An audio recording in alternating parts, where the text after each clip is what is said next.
You're watching TSN, the Sports Network.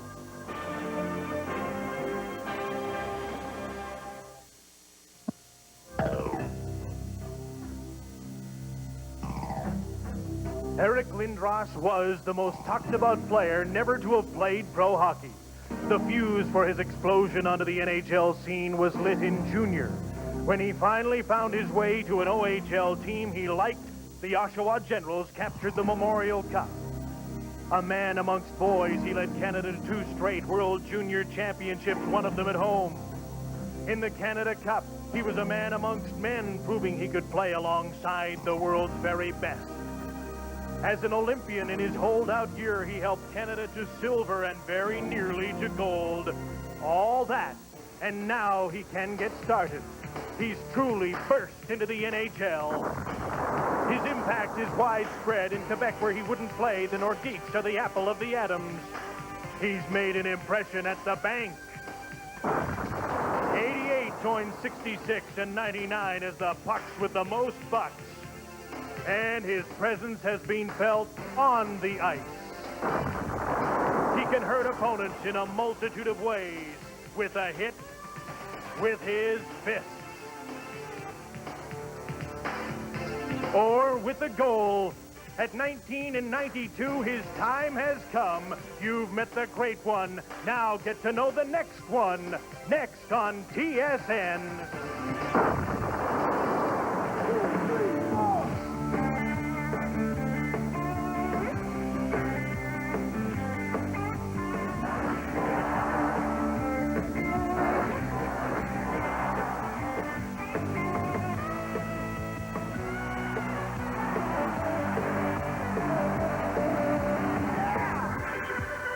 5 years of misery may finally have ended in the Nordiques dressing room, because for the first time in the Pierre Pagé reign, the Nordiques' direction is up. Top-notch goaltending, experience, but mostly young talent has the Nordiques ready to explode, because this year they shouldn't bomb.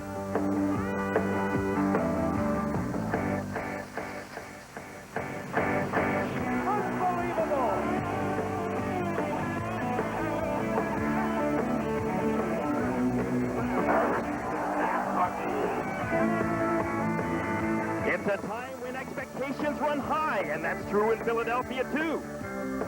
Flyer fortunes have looked terrific through the first week, unbeaten in 3 so far. But it's a long, long season, and the resources head coach Bill Dineen has are a little on the thin side. So overachieving is the key to lighting the fuse on a playoff position in the Patrick.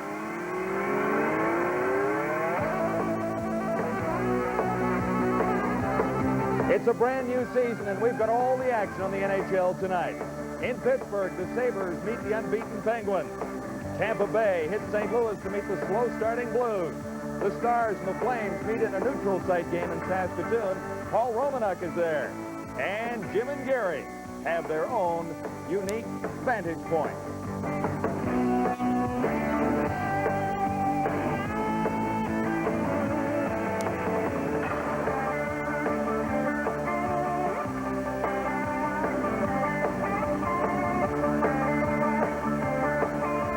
NHL Tonight on TSN. Brought to you by Molson Canadian. What beer's all about.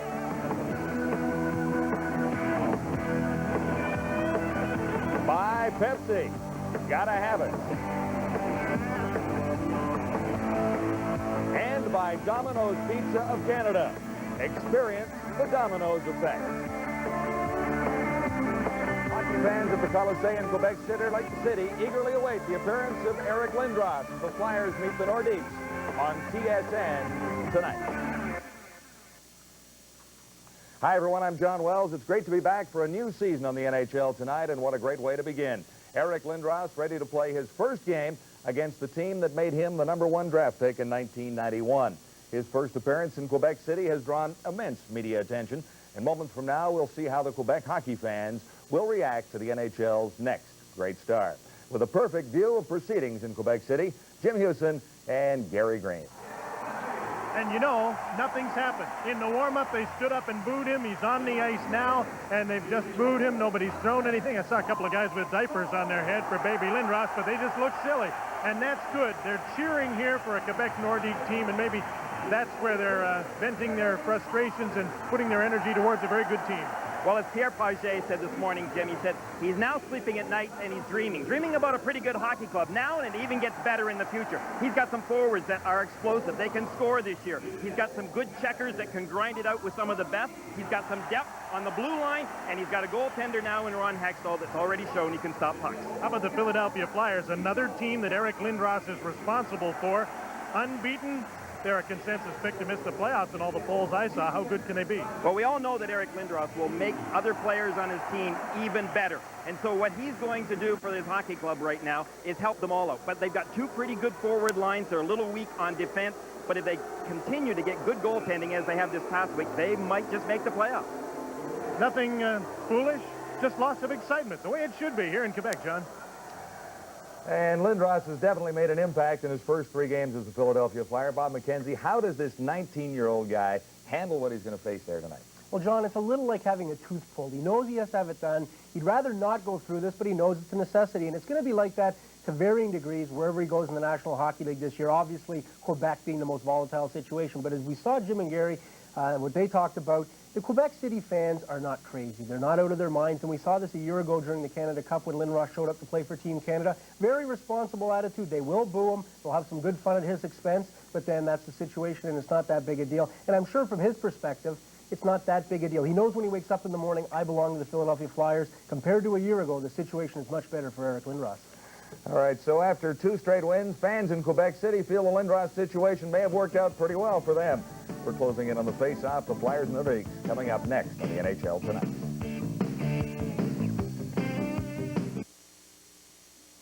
Check the map. Cancel that order, guys.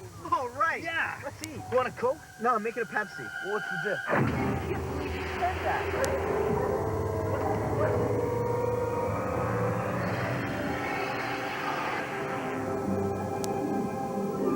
The difference is one tastes better. This one. You chose Pepsi. The majority of soft drink users tested prefer the taste of Pepsi over Coke Classic. You want sausage or pepperoni? What's the dip? 1, roll red. Ready with blue. Play towards Mike. The action, the drama, the excitement. Get it all. The big picture. The CFL Game of the Week on TSN. Get set as the Eskimos jump the Rockies, looking to come out on top of the West when they take on the BC Lions. Friday, 9:30 Eastern. CFL excitement on Real TV, TSN.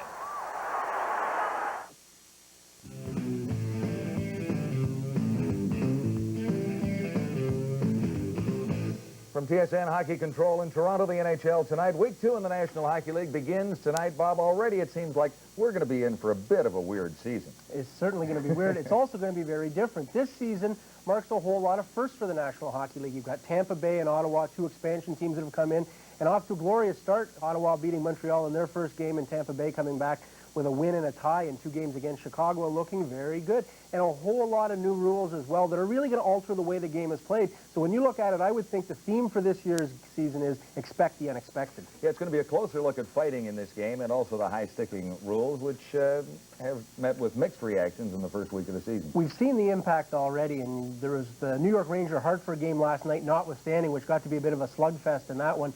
The fighting is down significantly in the first part of the season. In the first 34 games of the season, fighting's down about 59% compared to the first week of last year's season, and that's the instigator penalty, which hasn't been called a lot, but the threat of it obviously seems to be working at least early on. Too early to judge those results entirely on the basis of 1 week, but it looks good. The holding the stick penalty is one that's been called an awful lot of times, more than 60 times in the first 34 games, and that's when the players seem to have a real tough time getting a hold on it, so pardon a bad pun. Everybody wants to continually grasp the stick around the shaft, and they're getting called for it, which is good. It's a terrible play, and it slows down the game. And as for all the other restraining fouls and the crackdown, I think it's worked out pretty well in the first week of the season. As you look at this encounter tonight, Eric Lindros with the Quebec Nordiques in Quebec City, do the fans in Quebec get a real treat from this tonight? I don't think there's any question about that. They get it's a double-edged sword for Eric Lindros. on one hand, the fans in Quebec can be very excited because they've got Ron Hextall in the lineup. They've got Kerry Huffman, Steve Duchesne, Mike Ricci. This is a very explosive, high-scoring team that performed very well in the preseason and is now undefeated after 2 games, although they did play the Ottawa Senators in one of those 2 games and edged the Buffalo Sabres in the other one. So they're happy about that. They're also happy that Lindros is in the league, and it gives them an opportunity to have a little fun at his expense tonight, to boo him and maybe set him up for a little bit of a fall. But I'm sure he'll be out there tonight trying to prove himself in a very tense situation. Okay, and tonight marks the first ever neutral site game in the NHL. In our first intermission, Paul Romanuk will have the story from Saskatoon, where the North Stars meet the Calgary Flames, and we'll keep you on top of all the other scores and stories from our control center here in Toronto. It is live tonight, the NHL Tonight.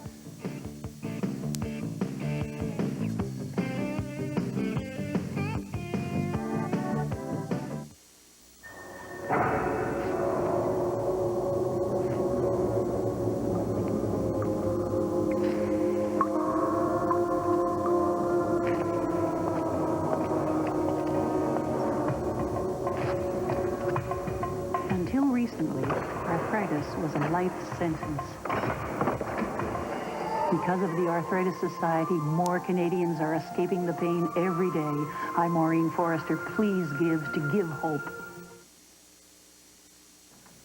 Welcome back to our TSN Hockey Control. A couple of final thoughts before we have the face-off at the Colisée in Quebec City. Bob, this is the second time that Eric Lindros has played in this building since refusing to sign for the Québec Nordiques, of course, as a member of the Canada Cup team last year. Is this a lot different tonight than it was when he went in there? Do you think the reaction will be different than it was then? No question about it. A significantly different atmosphere. It was a very poisonous atmosphere a year ago. I was at the Colisée the day of that Canada-Russia game for the Canada Cup. Now, some of the hysteria or tension that was inspired that day, I think it was mostly Quebec media inspired, because the fans that night, they booed a little bit, but again, as I mentioned off the top of the show, a very responsible behavior by some knowledgeable Quebec City hockey fans. And they were willing to, at that point, forgive and forget or whatever at that point, but and I think it'll be much the same this time as far as the fans are concerned, but it's just a much better situation all the way around. I think it's a lot more light than it was a year ago. All right, the pregame ceremonies are going just a little longer than expected, but we will point out that later in the show, as a matter of fact, in our post-game show tonight, we'll hook up with Pierre Paget, the Quebec Nordiques general manager, and also the star himself, Eric Lindros, will join us later in the telecast that is live from Quebec City as Lindros gets ready to meet the Quebec Nordiques tonight. So we're almost set for the face-off. We send you back to the Colisée in Quebec City. Jim Houston and Gary Green are standing by to begin a brand new season here on TSN. Thank you, John. It is truly nice to be back in a building where there are blue lines on the ice. Responsible and rambunctious. That's the way these fans have treated the pregame ceremonies here. They haven't thrown things on the ice. There was one huge cheer as the Nordiques stepped on the ice, but it was far louder than the boos for Eric Lindros. Starting in goal tonight for the Philadelphia Flyers is 22-year-old Dominic Roussel with a brand new contract, and he deserves it. He's faced 38 shots a game in his first 3, is unbeaten and backed up by Stefan Beauregard. At the other end of the rink, the starting goaltender for the Quebec Nordiques says he will be most nights is 28-year-old Ron Hextall from Brandon, Manitoba. He, too, is unbeaten and is backed up tonight by Jacques Cloutier. Mild-mannered Hextall says he hasn't mellowed that much. He's still a competitor. His job is to stop the puck, and he'll do it any way he can. A forwards and defensemen playing in front of Ron Hextall feel confident. As a result, they'll play better in front of Hextall, knowing full well that if they do get into difficulties, they've got a very experienced veteran goaltender there to help them out. President of the National Hockey League, Gil Stein, he's here to see the proceedings tonight, and he'll see 2 exciting young teams. If anything should happen here tonight, Bill Dineen won't get too excited about it. After all, he played for the Detroit Red Wings in 1955. They were in Montreal one night when the Richard riot broke out. It'd have to be some kind of explosive evening to get Bill on edge. Let's hope that Billy Dineen doesn't have to experience anything close to that. The referee for this hockey game is Bill McCreary. One of the NHL's finest, Gerard Gauthier and Jean Morin, are the linesmen. Some final repairs to the ice, and perhaps there have been a couple of things thrown on it as they bring a shovel onto the ice, but They'll get this game underway momentarily. There's Bill McCreary, who's quite excited about the new rules, in particular the holding calls. He said it's opening some games up. Well, I don't think you're going to see teams be able to stand up in the neutral zone as much as they did in the past, Jim. No running the interference between the Blues. So not as much dump and chase. Ron Hextall won't get the puck as much. Teams carry the puck a little bit more now that opponents can't hook them back in the neutral zone. The Quebec Nordiques start a forward line of Matt Sundin, Gino Cavallini on the right side, and Valerie Kaminsky on the left. The defense, Kerry Huffman and Adam Foote. Starting at center for the Philadelphia Flyers is Rod Brind'Amour. He has Kevin Dineen, number 20 on his right wing, and Doug Evans, number 15 on the left side. There's a long pass through the middle. Dineen's after it, getting ready to shoot, and he shot the puck just wide. Here's Evans, number 15, his centering pass. Brind'Amour can't shoot it. Cavallini picked up on waivers from St. Louis, wearing number 44 with a long pass to Sundin, just out of his reach.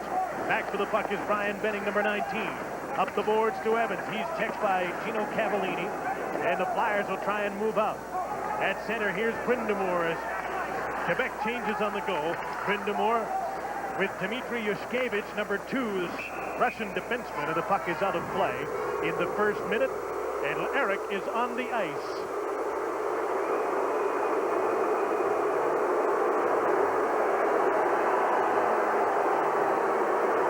Pierre Paget turned his head. He's looking at his lineup. Meanwhile, the fans have got their eyes all on the big guy.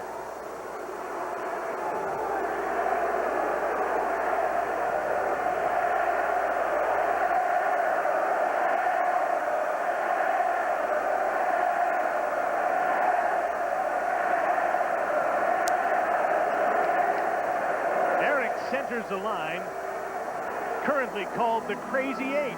88 at center, 18 Brent Fennick on the left side, and number 8 Mark Recchi on the right side. If Pelle Eklund comes back, and where's number 9 on the left side is going to mess it up. I don't know what they'll call it, go fish.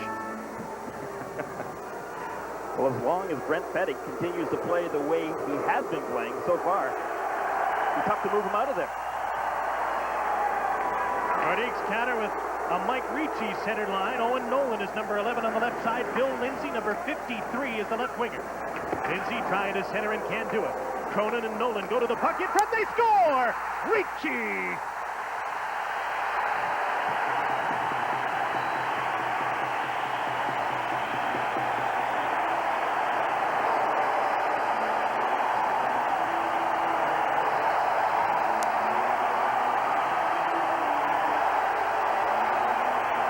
Lindros had made 2 big hits on that first shift. But watch this play right here. Nolan goes to the corner. When he gets that puck, he just throws it right out in front of the net. That's where Ricci was, and he just deflected that puck.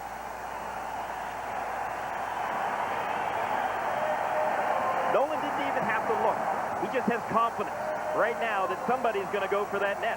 He threw it blindly right out in front, and Ricci tipped it. Mike Ricci involved in the Lindros deal. 20-year-old centerman has his second of the year. Nolan and Lindsay will draw the assists at 59 seconds, 1-0 Quebec. This Quebec team is very young and talented and led by the likes of Sakic and Ricci. The average age of tonight's lineup is 24. Only 2 30-year-olds, Tim Hunter and Jacques Cloutier, in the lineup, and 8 players are 23 years or younger, including key players like Sakic, Ricci, Sundin, Nolan, Foote, and Lecision. And Jim, that's exactly why the Quebec Nordiques have got so many coaches. They've got 5 coaches that they have on the ice. Pierre Paget has said the reason being is that most teams have, in fact, a veteran nucleus with a support staff of young players, but not with this hockey club. Their young players are their nucleus. While they clean up on the ice, we'll take a break with Quebec leading 1-0 on Molson's NHL tonight. Wait! I'm having a snack attack! Captain Nibbler, to the rescue! With cheese nibblers from McCain, the delicious, nutritious snack that satisfies your sudden hunger as only the taste of real cheese can. McCain makes nibblers from cheddar, mozzarella, Montreal, marble cheese, and convenient single snacks and multi-packs. So when you feel a snack attack coming on, grab a McCain cheese nibbler. Now available in pizza and nachos. They finally cleaned up the ice, had one quick bit of play, and then a shoving match at the side of Dominic Roussel. Gord Hines took a shove from Owen Nolan. And there'll be penalties called by Bill McCreary. Or at least a penalty. And it appears just one to Philadelphia's Sean Cronin.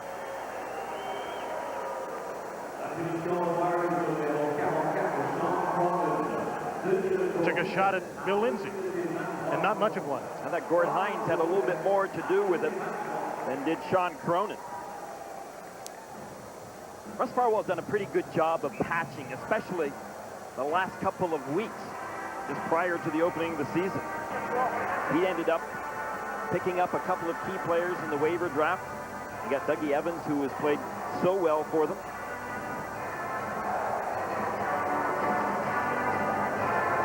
Picked up Sean Cronin, who's into the penalty box as well. We were hoping that there wouldn't be these things thrown on the ice. However, that has not been the case so far. Pierre Pagé actually thought that the fans would be able to pretty much control themselves as well. They're good, knowledgeable hockey fans, and knowing that if they throw things on the ice, they're going to take away from what can be a very good hockey game, slowing the momentum down. This is not going to help the Quebec Nordiques, who after scoring the first goal of the game had some great momentum going for them. Some hockey fans just don't understand that. Through the day and through most of this evening, pre-game ceremonies, the warm-up, they've been very responsible. Just a couple of things thrown on the ice at the start of this game, and maybe they'll get this out of their system right away, because these are two good young teams. And, you know, Greener, in an 84-game season, I don't know how important it is for many teams to get off to a really good start, but for teams like Quebec and Philadelphia, probably is. Gain a little confidence. Their teams coming from a long ways back. So while they clean up here, let's have our first update of the night. John. And a pretty play in Pittsburgh. Jaromir Jagr combines with Mario Lemieux. Lemieux gets the nice pass over for Kevin Stevens, and Stevens goes to the top shelf to beat Darren Pooper, making it 1-0 Penguins early in the first. There's a couple of young fans. Now they're out having fun, and as long as they stop throwing things on the ice and they can bring whatever they want, or as Eric Lindros said last night, he fully expected them to boo. That's not going to hurt him or a hockey game. Said, I don't expect roses. Quebec is on the power play. They've had a good one early this season, the best one in this young National Hockey League season. Deneen to Gary Galley, number 3, killing the penalty for Philadelphia. A long shot in on Hextall. The rebound to Huffman, mishandled it, to chop the puck to the blue line. Andrei Kovalenko with Joe Sakic and Owen Nolan moving over the blue line in the power play. The point men are Huffman and Steve Duchesne. Two good power play units now for Pierre Pagé, although they're thwarted in this attempt to get set up and get a shot. Duchesne over in the Lindros deal plays the left point. Sakic will play the point on one of the units on occasion as well. Terry Kartner, number 29, back for the puck, and the power play is called for icing with 1:17 to go in the man advantage. Bill Dineen's team have not had good first periods. They have been outshot in their 3 games thus far in the first period. They had 18 shots against them, 16 in other games, 15 in other games. But yet in third periods, they have dominated. They have outscored the opposition 8-0 in their 3 games. He doesn't know why. He feels that his team has got the real case of the jitters in the early going of every hockey game thus far.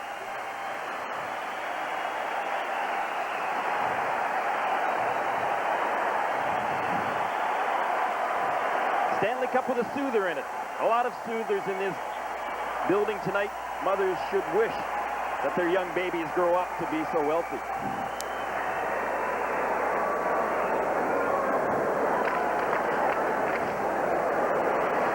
Keith active. Got possession off the draw. Now he retreats as Steve Duchesne, number 28, carries the puck. He has Ricci, number 9, Kamensky, 17, and Sundin, number 13, with him as he gains the blue line and dumps the puck in. And it's shot right back out by Philadelphia. That's Sundin to Curtis Lecision, number 7. Rink wide to Valerie Kaminsky, number 17. Has Sundin in front of the net and Ricci trailing. Sundin back to the point. Lecision quickly to Duchesne. His shot stopped by Rochelle. Ricci to Duchesne. His shot is blocked in front of the net.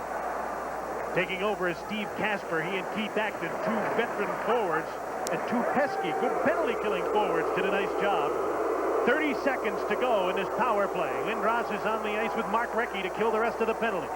Duchesne, his pass stopped by Gary Galley. Good thing he stopped it. Kaminsky was alone, headed to the net. Here's Mark Recchi, number 8. Stopped by Hextall. Backhander stopped by Hextall off Lindros. Out comes Kaminsky with 10 seconds to go in the penalty. Trying to get around Kartner, and he can't do it. In front of the net, Kerry Huffman, number 2. There's a penalty coming up. It'll be against Philadelphia. A holding call, and there'll be 2 men short for 3 seconds. But the power play continues for the Nordiques. You're just not going to get away with that this year in this league. Terry Kartner got the penalty. Here's the chance for Lindros on the rebound. He quickly went to his backhand, didn't get much on it, but Lindros continues to look for the net. He's a good heady hockey player. There's Kartner's penalty. Kaminsky was trying to get around him. The puck ended up going behind Kartner, and Kartner just continued to hold Kaminsky. Kaminsky's going to be a difficult player to control in the neutral zone this year. In the first week of the season, there have been 67 more power plays in the league than there were in the first week of last year's season. So you know how important the power play is going to be. Also been 8 more power play goals scored in the first week. I think those numbers will come down when players stop taking all the holding penalties. 2-man advantage. Now Cronin's back on the ice, and the advantage is 1. Cronin almost intercepted a pass to Huffman, number 2. Kerry Huffman to Andrei Kovalenko, number 51. Owen Nolan is number 11 with Sakic, number 19, in front of the net. In front, Kovalenko's shot just about hit Sakic. Huffman checked by Cronin. Gary Galley cleared the puck the length of the ice. Minute and a half to go in the second straight Philadelphia penalty. 4 minutes into the first period, Mike Ricci's goal has Quebec up 1-0.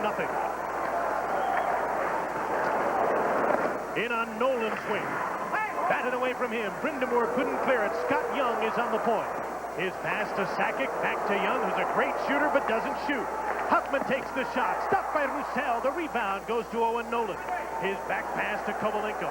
Young's open at the right point. Sakic behind the net takes the pass. Nobody out in front now. Sakic with Kovalenko going to the front of the net. Sakic fakes the shot in front of the net. It was blocked. And the puck is cleared but not out. Huffman for Young. He was checked. Brian Benning trying to slap the puck up the boards. Now he finds an opening and sends the Nordiques back to center. 40 seconds to go in the power play. Kerry Huffman carries the puck in and shoots. Deflected off the glass. Active. Got to the puck before Nolan. Benning back the other way. Dmitry Yushkevich clears the puck through center. Acton stole it. In on Huffman. Backhand shot off the base of the post. Just wide of the net. Acton again. Alone in front. He was stopped by Duchesne. In front again. They score. Kasper. 1-1. What an effort by Keith Acton. He's got great character. They love him on this hockey club. They roomed him with Eric Lindros.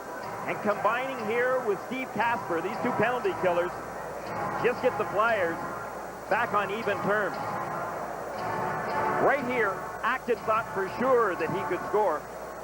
He had the wide open net.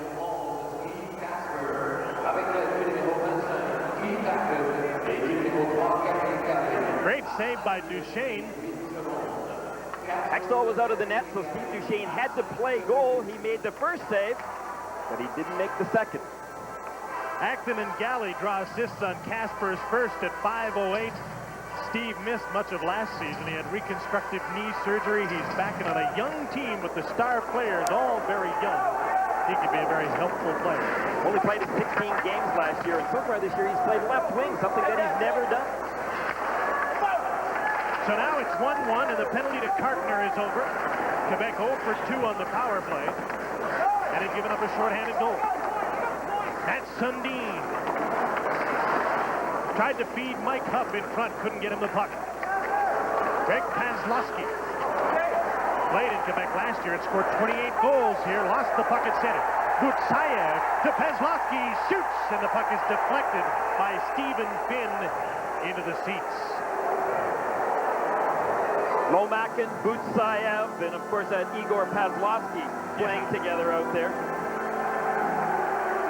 Greg Paslowski actually, but playing with a couple of Soviet players, no doubt, has gained a few new nicknames.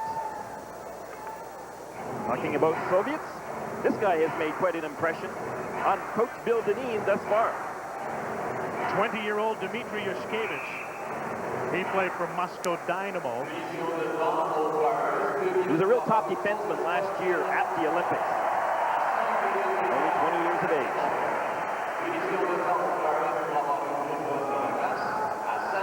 There's a penalty being assessed here for too many men on the ice to the Philadelphia Flyers. And that's what the fans were screaming about as the puck went through the neutral zone. They are a knowledgeable crowd, and they caught the Flyers, and Bill McCreary did as well. Andre Lomakin's over to serve the penalty. So a third straight power play for the Nordiques in a 1-1 tie.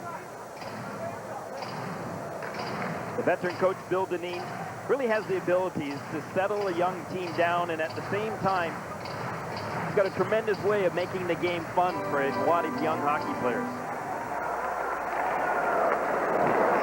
Sakic back out of the power play. Kovalenko, another of the Russians, on the right side. And Nolan swaps wings and plays on the left wing. Here's Sakic, number 19. Drop pass for Owen Nolan. Acton's right on it. Nice play by Nolan to get away in front of the net. The pass just got away from Sakic. Kovalenko. One time the puck behind the net. Didn't make a very good pass. Nolan goes to the puck on the boards. Watched by Galley. Kovalenko. Duchesne in front. Can't shoot. Kerry Huffman doesn't shoot. Nolan outside of the Philadelphia four-man box. Sakic at the side of the net. They can't thread the needle and get him the puck.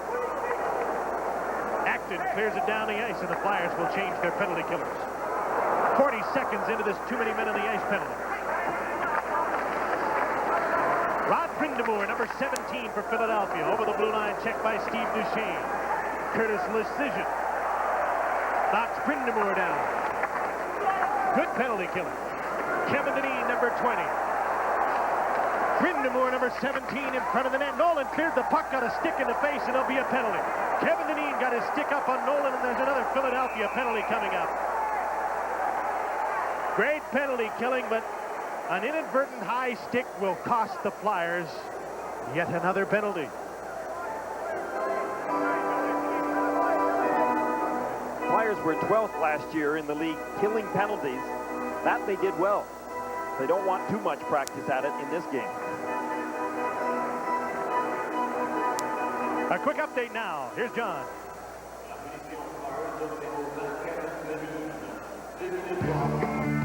In Pittsburgh, it's 1-0, and the Pens work hard in front of the Buffalo goaltender as rookie Mike Needham got to a loose puck, his first NHL goal ever. That made it 2-0 Pittsburgh.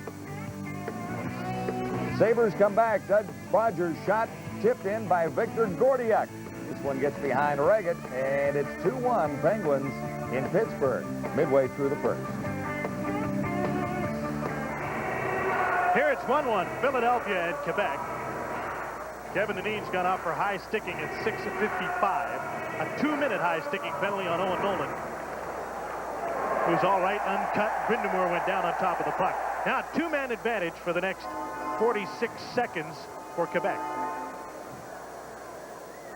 Talked about Russ Farwell and his patching up, but you know, Russ Farwell really has his own hockey club here. There were only 3 players on the Philadelphia Flyers that were here before Russ Farwell. Kelly Eklund is not playing tonight. Of course, he's injured. He's one of them. This man, Terry Cartner, is another. And the man that set up the goal for the Flyers, Keith Acton, is the third. Quebec with a 2-man advantage, and Kerry Huffman shot the puck in. Kamensky let it go and shouldn't have. Brind'Amour came over and took the puck away, stepping in front of Sakic. Gary Galley, Terry Cartner, and Rod Brind'Amour, the penalty killers. Power play features Matt Sundin, Mike Ricci, Joe Sakic, Valerie Kamensky, and Kerry Huffman. Kamensky's number 17. Bad pass right out of the stick of Galley. Nice 5-man unit. Nice payroll, too. They don't mind that as long as they earn it.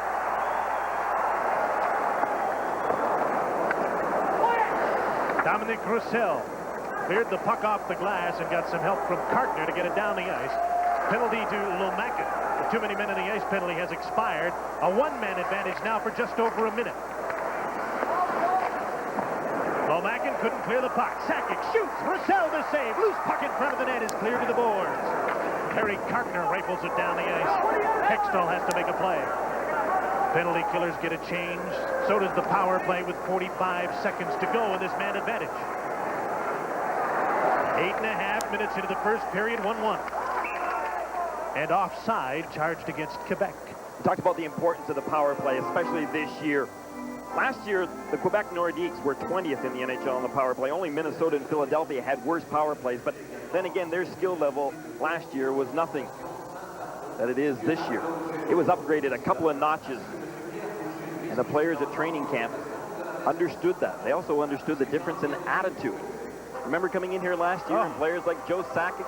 It was just about this time last year. Dave Chambers was on the block. He was just about to be fired. Sakic was in an arbitration battle. The team was losing. It was miserable here. Half the players were upset because they wanted Lindros traded so that they could get some relief coming in to help them out. And today it was remarkably upbeat.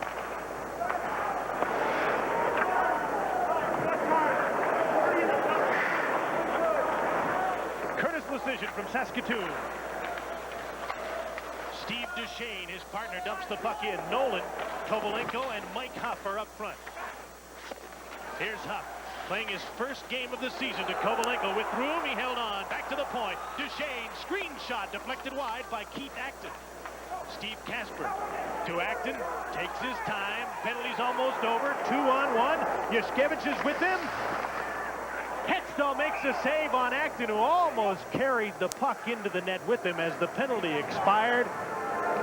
And Quebec has gone 0 for 4 with a man advantage. The score is tied 1-1.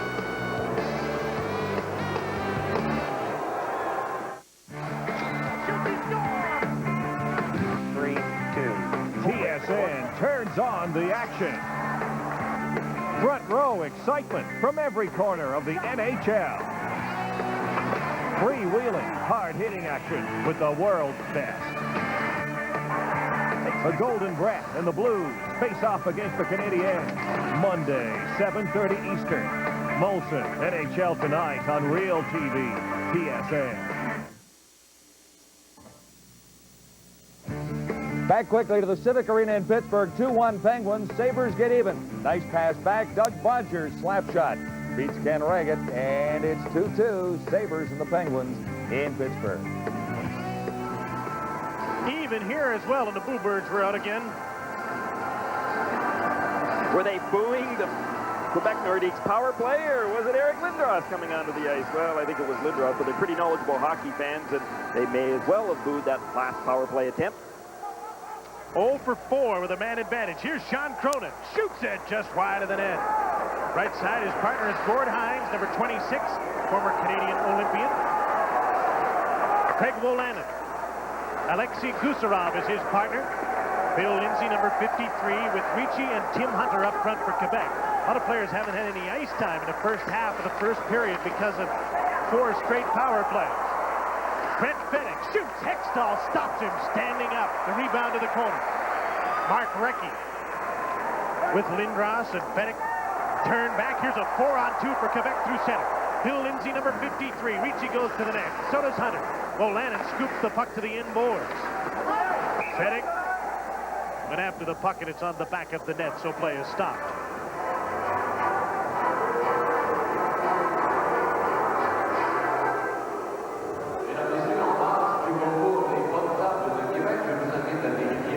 Ron Hextall had 4 assists last year. He handles the puck a lot. He's really changed the way that young goaltenders are looking at playing. But you talked to him this morning, and he doesn't handle the puck as much now as he used to. Well, for starters, everyone knows he handles the puck so well, they don't like to dump it into him. He figures the new rules and the lack of holding in the neutral zone allow teams to carry the puck in, and they don't have to dump and chase as much. You know, he didn't have the most assists in the National Hockey League last year as a goaltender, though. Curtis Joseph had 9. Patrick Waugh had 5. Look up ice for Hull.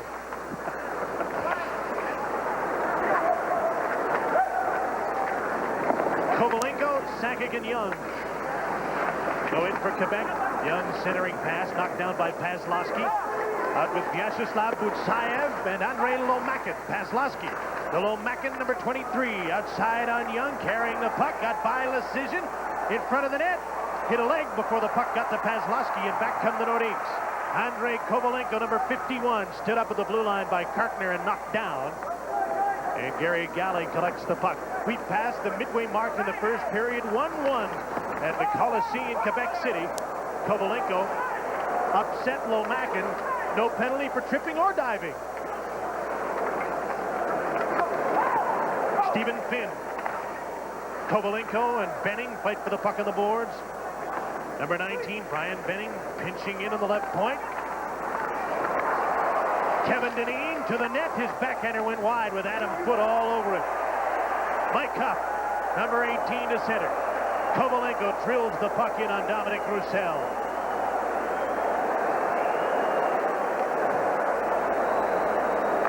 Doug Evans, number 15, with a long shot that dipped as it went under the glove of Hextall and Wine. Tim Hunter checks Brindamore. Dineen gets the puck. He's checked by Stephen Finn. Hunter on Brindamore. Finn on Dineen, and Dineen comes off the boards with the puck. Reverses in the corner to Brindamore. Centering pass almost had Yushkevich in alone, but the pass was picked off. A race for the puck.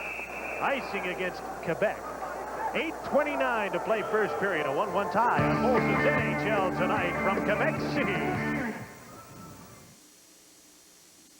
Life is filled with questions. Do you suffer from headache pain? Do you still like playing with toys? I like Willie Risk in the bonus round. How'd you learn to do so many things? If you'd like to spend time finding the answers to life's more important questions, be a big brother. Bob, how can you leave me like this? How do you decide what you want to be when you grow up? It'll make a man out of him and a boy out of you. Can I have a turn now? Steve Duchesne has high-sticked someone. He's in the penalty box. Philadelphia is going to the power play for the first time in the game. It was behind the play. Bill McCreary saw it. I didn't. Just previous to the penalty being called, some nice work by Kevin Dineen. Watch Hextall right here. Whoa! Get out He of threatens. here. Kevin Dineen, you can bet, kind of got up as quickly as at least as he could because he's seen that Ron Hextall's threats sometimes come true. Told you he hasn't mellowed. Philadelphia's power play 1 for 17. And 0 for tonight, obviously. Lindros out on the power play. He has Brindamore playing with them and Fennick.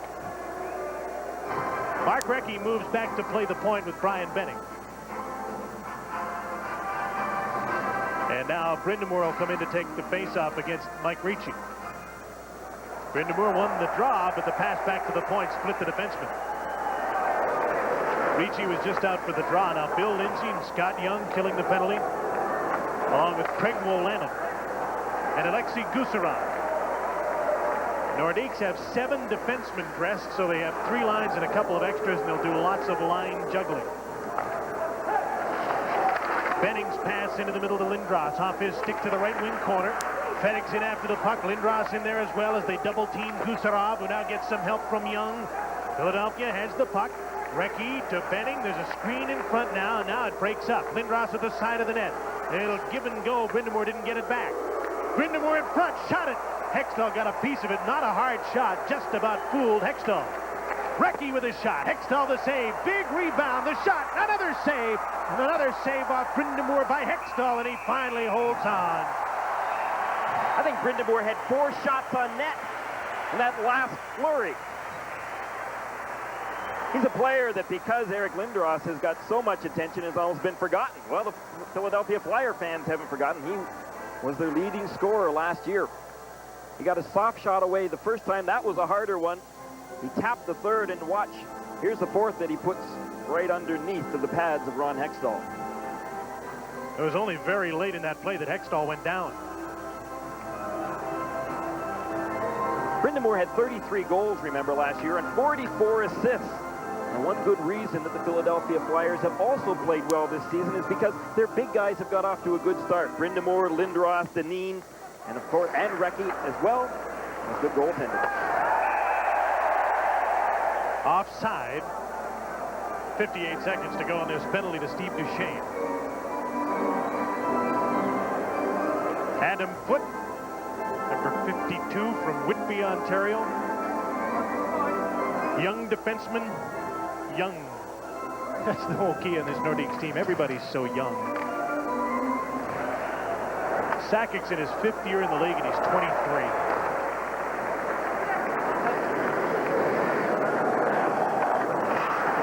23, he's good, he's rich, and he's a lot happier this year. And he's going to be even happier because they're going to renegotiate his contract. Yep, he's from Burnaby, and in a week he should have enough money to buy it.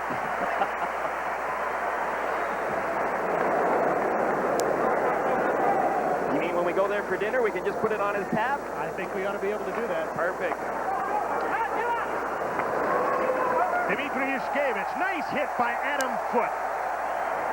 Dineen into the puck with Lomakin. Back to the point, Yushkevich. Bounced the puck off the boards.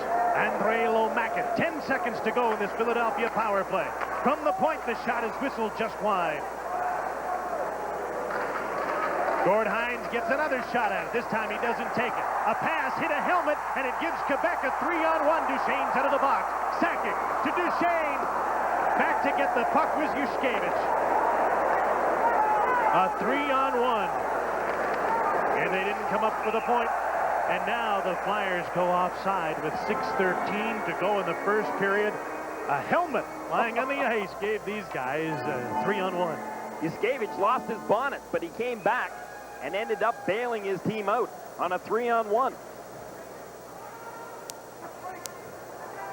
Just as the penalty expired, you saw Duchesne streak across the ice out of the box. Yushkevich came back, knocked the puck out of the air. He was the second man back. Gord Hines was the first one who got his stick down on the ice.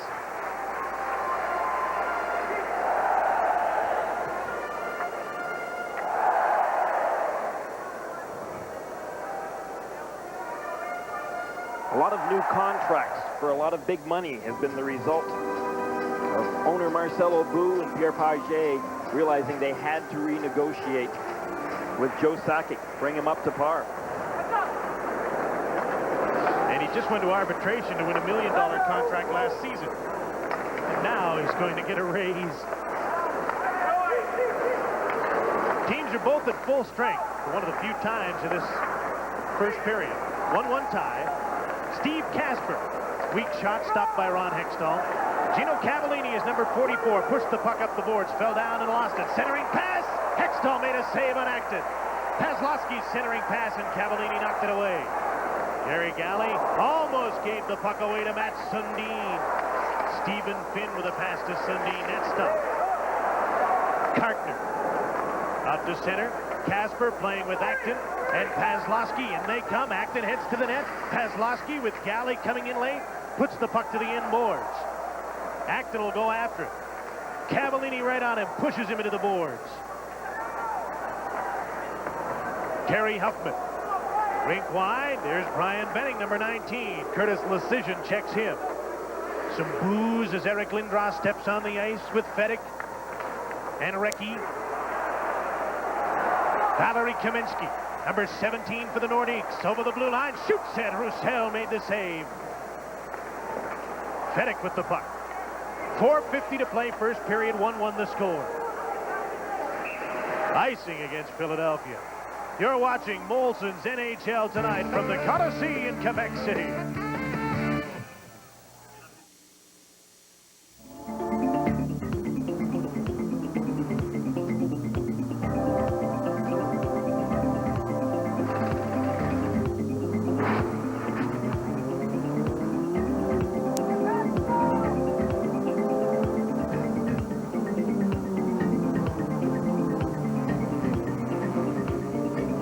Catch the Grand Prix of Phoenix from the Phoenix International Speedway, Wednesday, 10 Eastern on Real TV, TSN.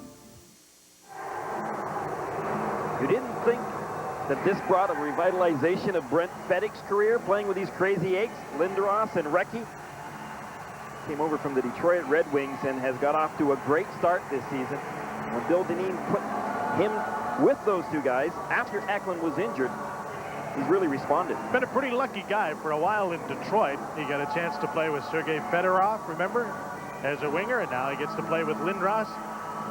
Interesting how Russ Farwell, though, has always known the Western Hockey League players, and as a result, and that's exactly what Feddick was. He played for Regina. He was a pretty big scorer there.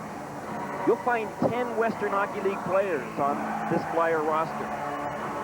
Farwell, of course, was in Seattle and Medicine Hat, so he knows the Western League real well. And he came right from junior hockey to the National Hockey League. Only 2 other general managers in history ever did that. And who are they? We'll leave that with you for a while. That's because you don't know. Yeah, I do. Lindsay dumps the puck in. We'll get back to the screener. Bill Lindsay. He's a Western Leaguer from the Tri-Cities Americans. The puck is flipped into the glove of Dominic Roussel. And he'll hold on. That's Ricci and Benning. And now Nolan gives Yushkevich a push.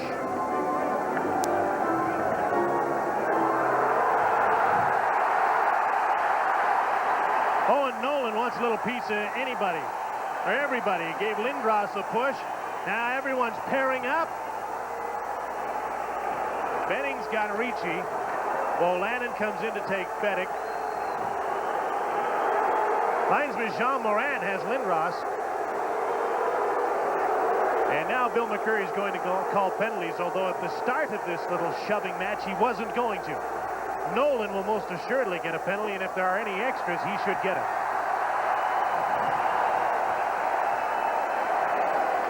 Oh, and Nolan doesn't like Eric Lindros. That stems way back to the junior days. Cornwall and Oshawa.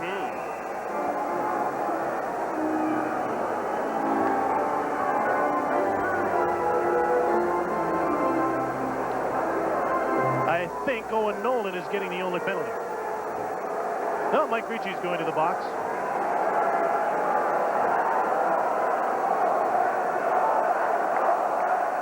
And I believe Brian Benning's going as well, but the extra penalty, it appears, will go to Nolan. More debris on the ice right now. More baby bottles. You know, interesting, when we ran the NHL Cares program in Florida, the hurricane relief, the Quebec Nordiques sent a huge supply of baby bottles and baby diapers, and I thought they were all out of it in this city, but obviously not tonight. Maybe we can gather up and send it down to the people in Florida that need it. Another shipment coming. Nolan with a shot at Lindros. And look at that look in the eye. I don't think the big guy, the large one, call him what you want, is too worried about that shove. One thing he's not going to be, I don't think he's going to be intimidated by anybody in the National Hockey League. At 6'4", 235 pounds, and lots of muscle and toughness to go behind it. There'll be lots of players in the National Hockey League. There are a lot of tough players in the National Hockey League that will no doubt challenge him. But I don't think Eric will lose much sleep over it. One of the most noticeable things about Eric on the ice in the first few games that he's played in the exhibition games is how he towers over most of the players in the league. And there are some big players in the National Hockey League, but he dwarfs so many of them. Except his bodyguard. When Big Dave Brown walks beside him at 6'5", then he's a little bit bigger. That was pretty funny yesterday, wasn't it? At a press conference here last night, there was really a non-event. People waited for hours for it to happen, and they had this press conference. They had Eric march in a back door with all sorts of people and walkie-talkies and security people all around the hotel and hordes of media people from around North America waiting for this press conference. And then Eric sat down and said, okay, any questions? And there was resounding silence.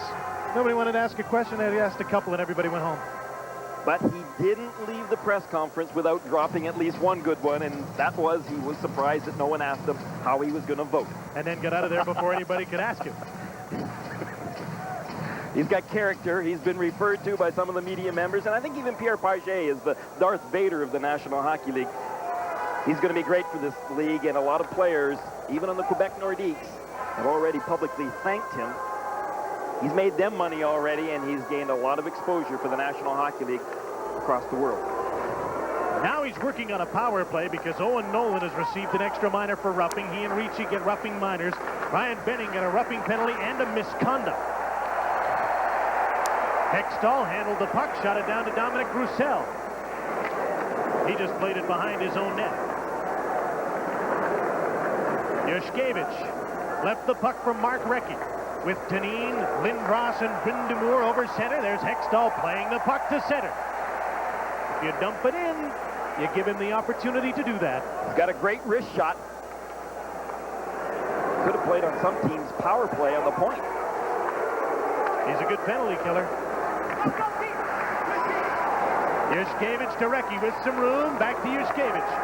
Rod Brind'Amour now. Lindros parked in front of the net. He'll be hard to move. Recchi tried to thread the needle back to Brind'Amour, and Valery Kaminsky intercepted the pass. Minute to go on the penalty, just over 3 in the first period. Hard shot by Kaminsky's blocked by Roussel. Hockey fans are going to hear a lot of his name, Valery Kaminsky. We didn't see much of him last year because of his broken leg. Came back for the end of the season. He's a great one.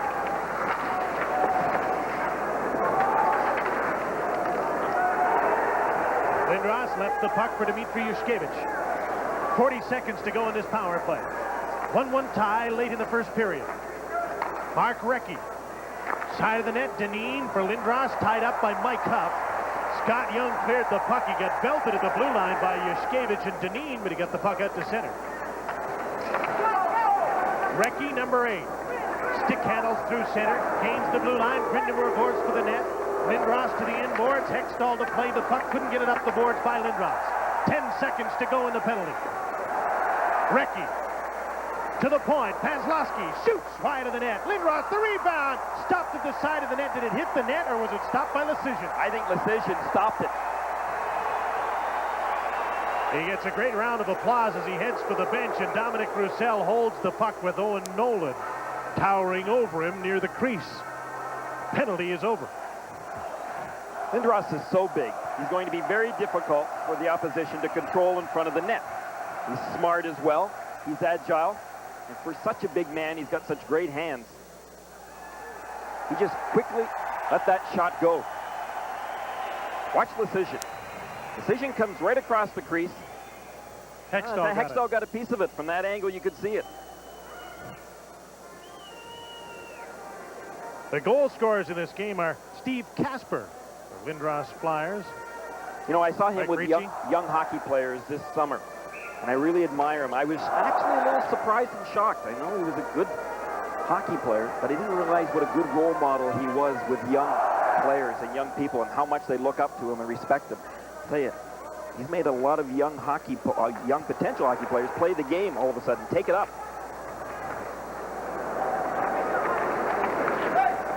Both teams are at full strength here. Paslowski with a drop pass to Andrei Lomakin.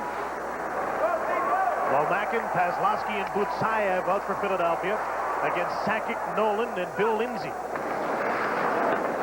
Joe Sakic, number 19.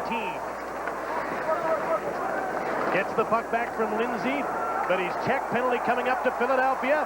In front of the net, bodies all over the place, and the puck hit the side of the net on the backhand by Sakic. Extra man on with a delayed penalty coming up to Philadelphia. And finally, the puck is touched by Butsayev, and there'll be a holding call against the Flyers. And another power play, the 5th of the evening for Quebec. You talked about it before, Jim, how many additional power play opportunities there's been this year. We're just continuing to see that develop here tonight. Sakic was looking for some room. He was also looking for his balance. He was a little off balance, couldn't quite get good control of the puck. He was trying to get his backhand away.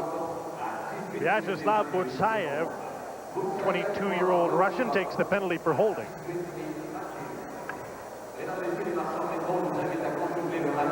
Joe Sakic gets a little attention from the training staff at the Quebec bench. 4 goals, 3 assists in 2 games. What a start.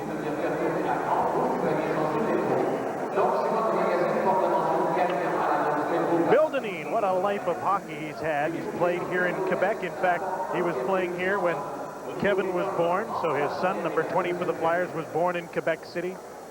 Played in the Western League, played in the NHL, now coaches in the NHL. Coach Mr. Hockey, Gordie Howe. In the WHA, won the Avco Cup in Houston. And the Flyers are over 500 since Bill Dineen took over as their coach midway through last season.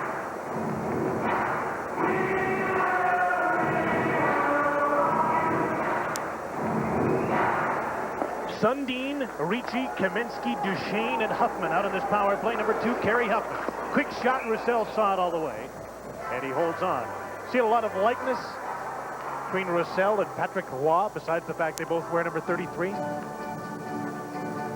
Well, Roussel, certainly, the way that he's played so far, I can just remember the way that he played in Pittsburgh, especially, and that style you're talking about was very evident when Mario Lemieux and the cast from the Pittsburgh Penguins came at him in the first period. And I say came at him. I was talking to Bill Dineen this morning about that flow that they had, the offensive flow. They were just going at the Philadelphia Flyers tremendously. Roussel really stood up to the challenge. Born in Hull, played his junior hockey in the Quebec Major Junior League. And Trois-Rivières at Shawinigan.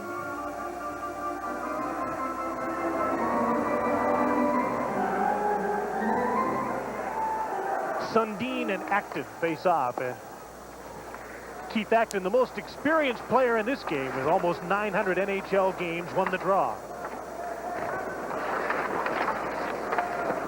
Kamensky, number 17. Hounded by Galley. That's Sundin to Kamensky. Huffman back at the point. Duchesne creeping into the right side. Ricci's in the slot. Sundin at the side of the net takes the pass in the corner. Switch places with Kamensky. Bouncing puck goes to Kasper, and he cleared it up onto his own bench, stopping play with 1:24 to go in the penalty to Butsayev. 1-1 tie, just over a minute to go in the first. This Philadelphia hockey team last year that missed the playoffs ended up still with 75 points, and that's pretty amazing because of the fact that they were better than 7 other teams, including Buffalo, Calgary, and Minnesota. Yet in a tough Patrick division, just couldn't find their way to gain a playoff spot. This year, the battle will even be tougher. Man. The Patrick division is so good. Those 6 teams could break away and be the best league in the world. You know what might be interesting, though? The Washington Capitals haven't got off to a good start, and they don't look like the same team. Of course, they're minus a few of their players from the past. Burridge is hurt. Kristich is out. And they traded Dino Ciccarelli. They've lost some of the punch they finally had last year.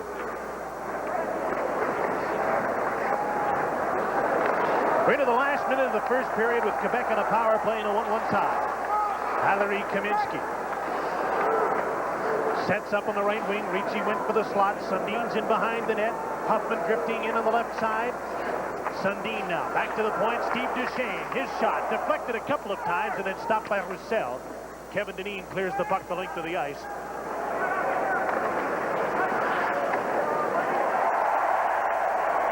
Brind'Amour was in to check Hextall. Abandoned like that. Owen Nolan running out of time in a period. Nice move. Nolan shoots. Just missed the net. Steve Duchesne now. Kovalenko with a good screen in front of the net into Owen Nolan. Huffman goes to the front of the net. 2 men are there. Here's Duchesne. Better shoot now. Nope, he's run out of time. And the first period has come to an end, with the Philadelphia Flyers and the Quebec Nordiques tied 1-1.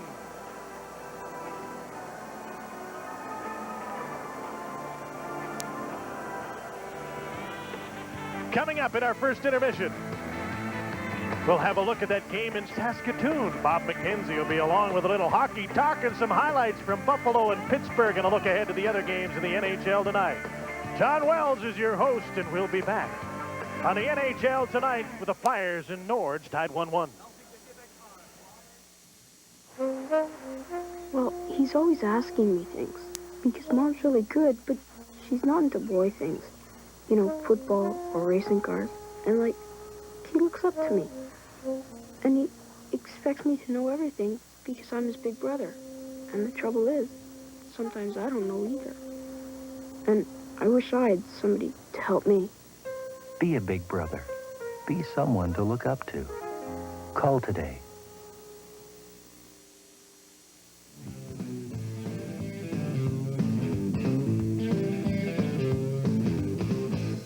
And welcome back to opening night on the NHL tonight. This marks the first time the National Hockey League has featured neutral site games during the regular season.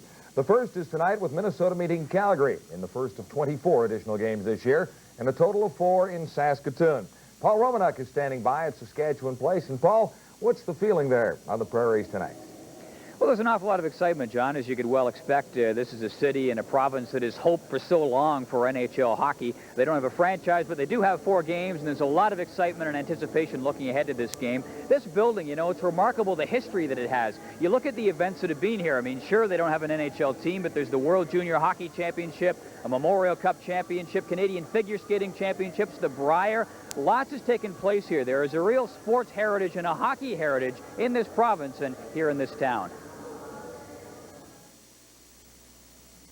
It's a hotbed of hockey, and Saskatchewan longs for an NHL franchise. It may not get that for a while, but 4 times this year, Sask Place will host regular season NHL hockey.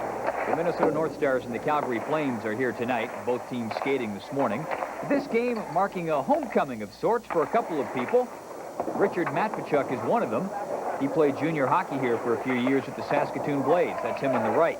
And then there's Dave King, who was born in Saskatoon. The show's in town, and it's big news.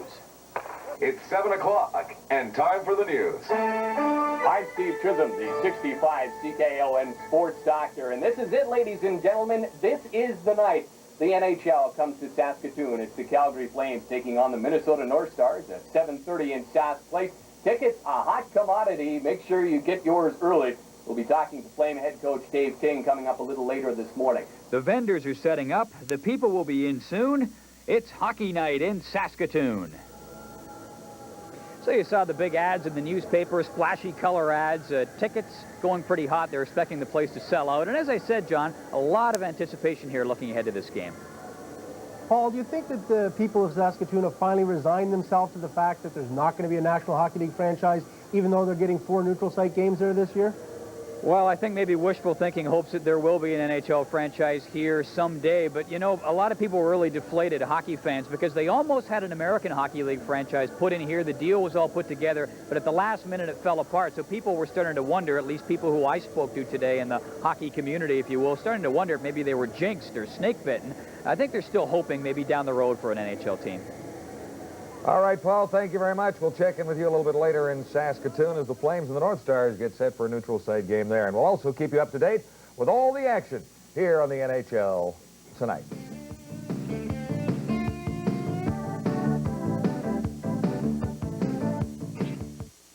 Travelers 50 and over save 30% at choice hotels like Quality, Comfort, Clarion, and Sleep. After a life like Time mine. out, Evil. Travelers 50 and over also get a free coupon book worth over $1,000 at places like Alamo, Rent-A-Car, Red Lobster, and theme parks. Okay, Evil, from the top. After a life like mine, that's about the biggest thrill I could take. Save 30% if you're 50 or over and get a free coupon book. Call 1-800-4CHOICE and reserve your room today. He's 85 yards. The Chichi. From the whack of the woods to the crack of the irons, TSN takes you from tee to pin with the world's top golfers. The veterans of the tour still have a few fine swings left, so they'll be taking their best shots at the $500,000 Trans-America Senior Golf Championship.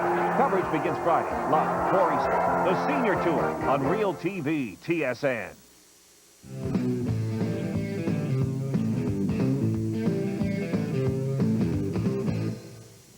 And welcome back to Hockey Control in the NHL tonight. Week 1 had more than its share of rather interesting moments, beginning with Tampa Bay's opening night victory over the Hawks, followed by a 4-4 tie, Tampa Bay in Chicago. Bob, what's going on goaltending in Chicago? Is that a big problem? Well, it certainly would appear so at the beginning. You know, the most interesting aspect of Chicago's failure with Tampa Bay early in the season has been partially the performance of netminder Ed Belfour. Now, he's a veteran for the Chicago Blackhawks, and when this season started, new coach Darryl Sutter came onto the scene, and he proclaimed that there was not going to be a #1 goaltender on the Chicago Blackhawks. Now, this was news to Ed Belfour, who's been the #1 goalie for the Hawks for the past 2 years. He had a tough time, obviously, in the playoffs last year and again against Tampa Bay early on. Jimmy Waite has played 1 game so far for the Chicago Blackhawks and in replacement of Ed Belfour, and he got a 3-0 shutout of the St. Louis Blues.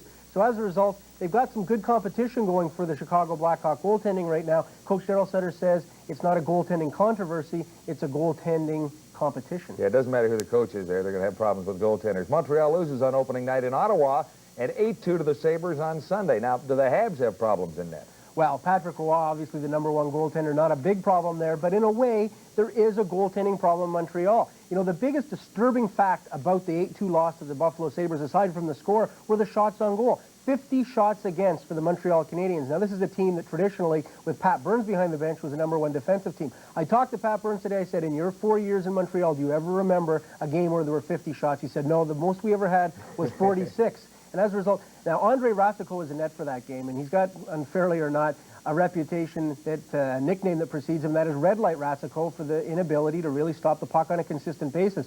There's a theory going around that if Patrick Roy doesn't have an experienced veteran netminder to push him, to make him good, then he's going to have to play in too many games, be too tired for the playoffs, and Montreal will self-destruct as they did last year. Yeah, well, they're looking for Roy to play a few less games this year. Suspensions, Montreal's Mike Keane gets 4 days for a preseason spearing incident against Chicago's Brian Marchman. What about this new policy? 4 days, not 4 games. 4 days, yeah. 4 days, non-travel days, non-game days, 4 consecutive practice days, if you will. Not allowed to practice at all with the team and not allowed to get paid. And there's a $500,000 fine if the team tries to pay him under the table for that. It's going to cost Mike Keane $5,000 for that. Now, Bernie Nichols gets a 7-day suspension. It's going to cost him considerably more. He had some other skeletons in the closet in terms of stick fouls. Gil Stein said, you know, we suspended him for 5 games once for high sticking, and that didn't work. He came back and did it again. He ended up with a 3-game suspension last year, and now they're suspending him for 7 days. That's a $10,000 hit. I'm not so sure I'm sold on the idea of just non-game day suspensions, but when you see the black and white dollars of how much it's going to cost Bernie Nichols,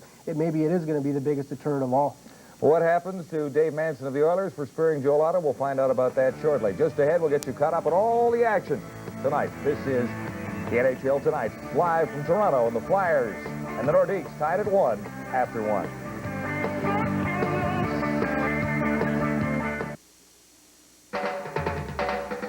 Super crisp, super spirals. McCain, what have you done to my fries? We've spiced them up. All right. We've crisped them up. Brilliant. We've even curled them up. Excellent. McCain has taken its famous super fries, dipped them in light batter, and surrounded them with bite after bite of crispy, crunchy, super spicy satisfaction, straight ahead or curled around. Super crisps and super spirals from McCain. You'll love what we've done to your fries. Now, welcome back to TSN Hockey Control and Molson NHL Tonight. 5 games on tonight's schedule. Let's get you caught up. First to Pittsburgh, where it was 2-2, Sabres and Penguins after the opening period, and then Mario Lemieux goes to work. Lemieux gets it over on the left side and fires a slap shot to beat Darren Pupa, and it is now 3-2, Penguins leading the Sabres. That is early in the second period. Quickly, it is 3-all as the Buffalo Sabres have come back to tie things up once again. In other games tonight, Tampa Bay playing St. Louis, and that is 0-0, and later tonight you'll see Minnesota and Calgary. That game is the neutral site game from Saskatoon, and we'll get you caught up with Paul Romanuk on what the story is out there. The West Coast starts are 10:30 Eastern, San Jose and Los Angeles. After 1 in Quebec City, the Flyers lead and the Nordiques are even at 1. The second period is coming up on the NHL Tonight.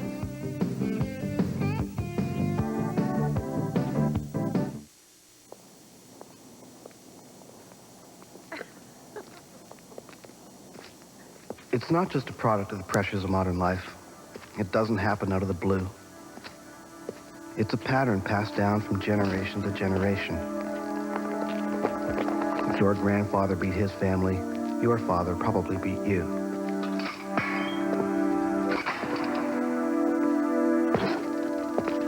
And chances are, you'll simply repeat the pattern you learned from your father.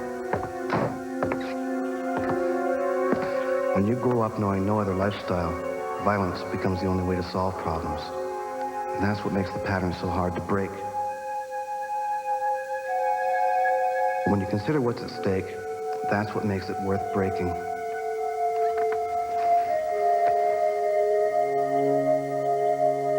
If you need help, give us a call. We're not here to judge. We're here to listen.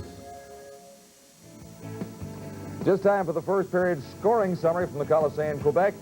as Mike Ricci got Quebec's first goal from Owen Nolan and Bill Lindsay just 59 seconds into the game. The Flyers came back to tie it up. Keith Acton, nice play with help from Gary Galley to set up Steve Kasper's first of the year. It is 1-1 after 1. And the shots on goal, 13-9, favoring the Philadelphia Flyers as we get ready for the second period. Here's Jim Houston. Thank you, John. 21 seconds to go and a penalty to Vyacheslav Butsayev. So Quebec starts the period. Mike Ricci and company on the power play, although Ricci's headed for the bench. And Bill Dineen is also without one of his 6 defensemen, and one that he uses a lot, Brian Benning, got a misconduct. So he's got another 5 minutes to serve in that and will be unavailable early in this period. That's where Bill Dineen is the thinnest, back in the blue line. Tell you how thin they are on opening night in Pittsburgh. For the most part in that game, they played 4 defensemen. Gord Hines and Sean Cronin didn't play an awful lot. It's pretty early in the season to shrink your bench.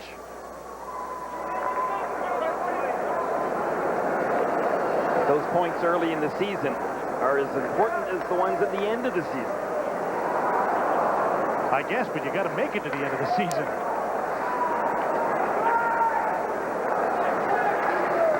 So Quebec's on a power play, but Butsayev is now back on the ice. And the Nordiques are 0 for 6 with a man advantage. Steve Duchesne off the glass, waving at the puck was Keith Acton, didn't hit it.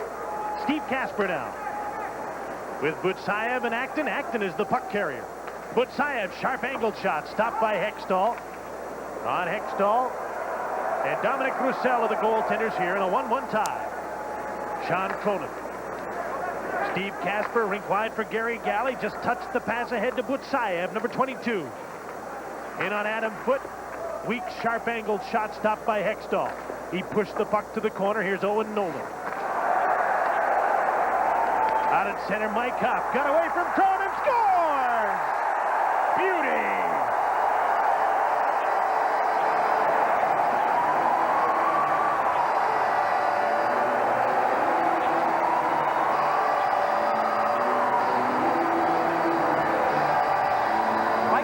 Wasn't scheduled to play. He was supposed to be out for another 4 or 5 days, but after practice this morning, Pierre Baget wanted to get him back into the lineup. He's a good hard worker.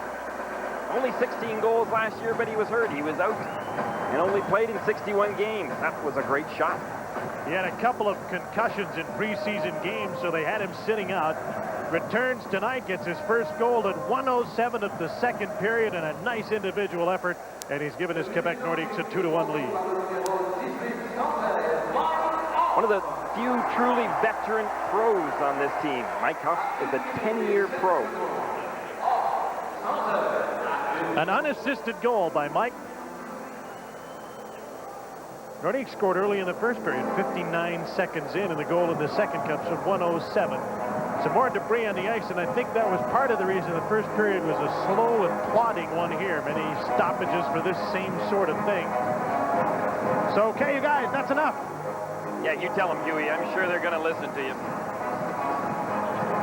They're venting their frustration, but this just isn't the way to do it. Not by throwing things on the ice. It's a stupid move, but in part of hockey fans, it can endanger every player that steps on the ice and official.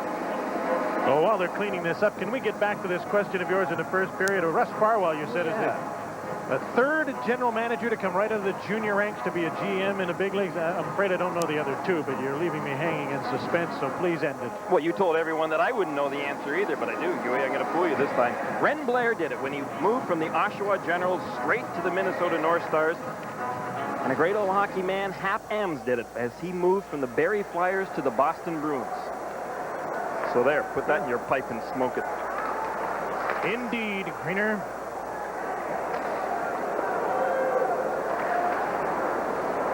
Doug Evans, Rod Pindamour, both teams at full strength here.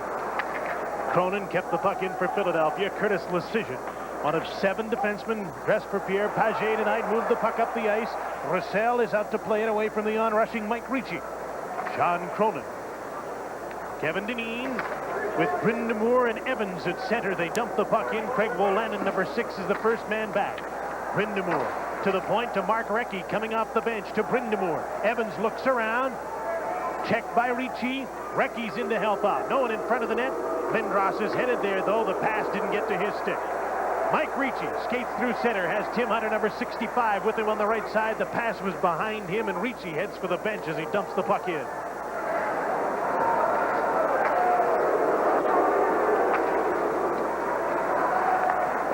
Cavallini bumped by Yushkevich. Lindros to Recchi. Fedek going hard for the net. Recchi in front of the goal, and the puck is cleared away as the net is knocked off, and Hextall is flattened in his crease.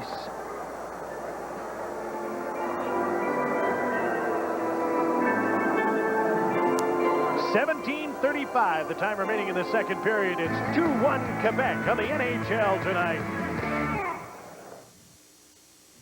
Meet Jim and Mike. Both of these guys have just bought new suits. Mike went to Jack Fraser, and Jim went, well, somewhere else. Both of them look great. They got quality suits, great fit, the latest style. Jim paid almost $400 for his suit, and Mike paid less than $300 at Jack Fraser. Two nicely dressed men. But the thing I like about Mike is he's still got money left over for dinner. Yes.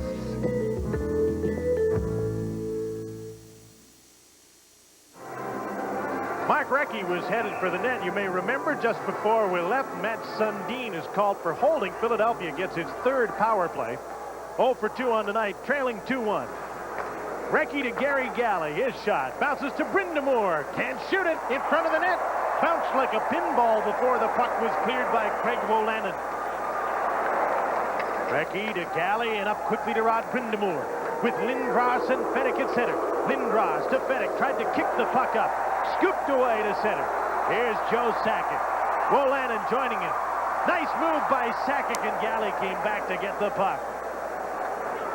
4 flyers through center on a power play. Recchi, Fedek, back for Brindamore, and he couldn't get a shot away. The puck was in his skates. Sakic again. Slows down, rags the puck, sends it slowly down the ice. 1:15 to go in the penalty.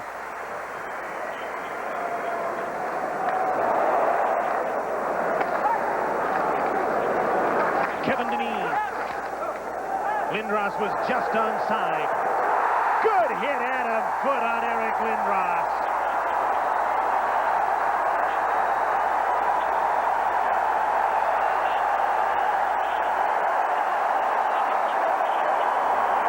Foot draws a big ovation for that hit, didn't he?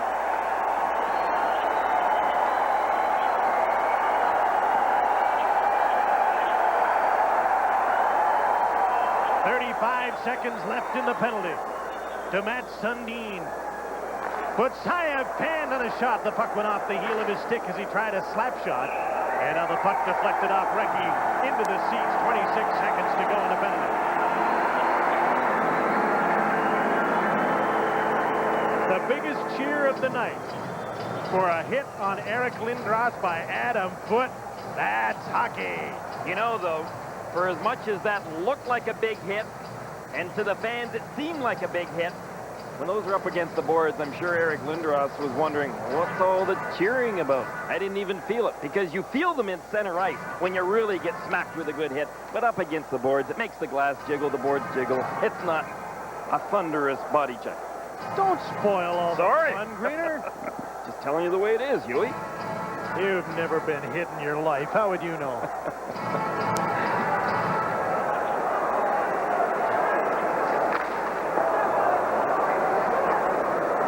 Play continues for Philadelphia. Yushkevich. Hines back to Yushkevich, trying to get the puck to the front of the goal, and he can't.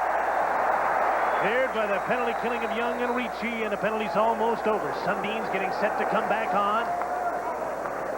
Yushkevich. Butsayev tried to return the pass. A bouncing puck as Sundin comes back on the ice. Flyers are 0 for 3 with a man advantage, now trailing 2-1. 4.5 minutes into the second period. Mike Ricci, Sundin's with him. Scott Young heads for the net. Here's Matt Sundin behind the net. Centering pass. Young shoots it, and he's shot wide. Sundin with the puck in behind the goal to Joe Sakic. Can't get away from Gord Hines. Vyacheslav Butsayev has his pass knocked away. Sundin with Sakic in front of the net. He's pushed away. Sundin in front. The shot went wide off a stick. Duchesne got a weak one away. Joe Sakic again into the slot. Got away from Dunedin. Side of the net. Sundin in front. He gave the puck away to Lomakin. Andre Lomakin with Dunedin and Hines as the pace picks up. Gord Hines hit hard by Stephen Finn. That hurt Greener. I'll give you that one. Tim Hunter. Pace really picking up in this game now. Casper and Hunter fight for the puck. Joe Sakic to Huff, a one-timer, and he fanned on the shot. Acton may have got a piece of it. Duchesne to the front of the net. Galley knocked the pass down. Good thing, too. Sakic was alone at the side of the net. Acton to Casper. Got away from Huff. Steve Casper in front. But he was stopped at the goal mouth. Steve Duchesne turned, gave it away. Acton shot, deflected up off the glass. Hustling to the puck. Craig Pazlowski to the end boards. Casper. Pass for Pazlowski. Knocked away by Mike Huff. Looks tired at the end of a long shift. Good defensive play by Stephen Finn. Stopping a shot himself. An offside call here against Quebec. If Finn controls his temper and stays out of the penalty box this year, then he can help this hockey club. He's not going to help them losing his temper as he's been known for doing and spending so much time in the penalty box. Here's the hit on Gord Hines. When there's a little bit more room between the player and the boards, I guess it hurts a little more. They put you on your butt like that. It even hurts going down. I guess there's a real opportunity on this team now that it has a greater talent pool for everybody to do a little bit and contribute instead of players like Finn having to try and do too much. Also puts a lot of pressure on defensemen like Stephen Finn because now they've got some good depth. They've even got a guy like Randy Belichick that they've sent to the minors who can play in the league. They've got 8 defensemen. Lots of depth. Don't these two guys look cute tonight? Wouldn't you just like to dress up and go to a hockey game like that? Maybe go out to dinner after the game even. Who's getting the better of this situation? I think if I was Eric, I'd have the laugh.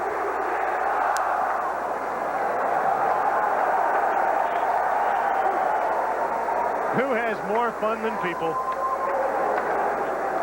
Obviously, those two guys are having a ball. 2-1, Quebec leading. 6.5 minutes into the second period of the NHL tonight. We're back for another season as the Nordiques go offside. You know, both of these teams had a great training camp. They both went off to almost exotic places, you might say. The Quebec Nordiques went about an hour and a half up the road northeast to a place called Charlevoix. The mountains and the lake, 3,500 people, a beautiful little rink. They had a castle type of a hotel with veterans getting a big room, sharing the suite with 2 rookies. Great way for the team to get together. Philadelphia Flyers went to O'Leary, Prince Edward Island, and had a wonderful time. And the people treated them royally, were particularly polite, did everything for them, and the guys were all just talking in glowing terms about what a time they had in PEI.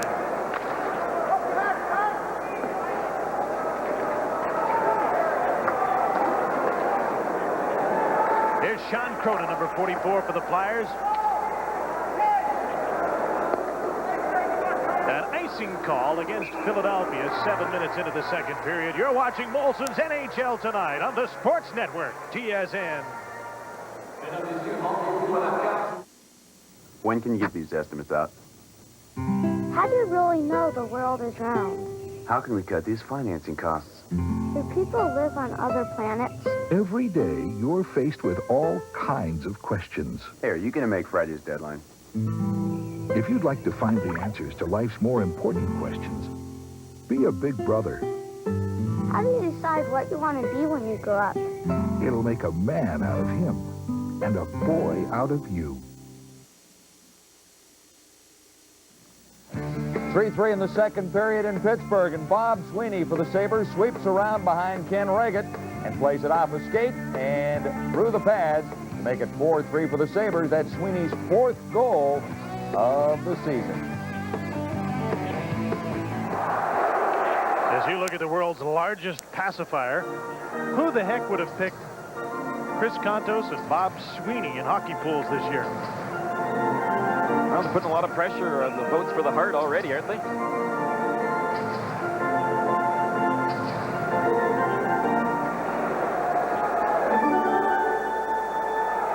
That's Sundin, and Rod Brindamore face off here. Evans came in to help out, and the Flyers won the draw. Dmitry Yushkevich lost the puck. Backhand shot in wide of the net.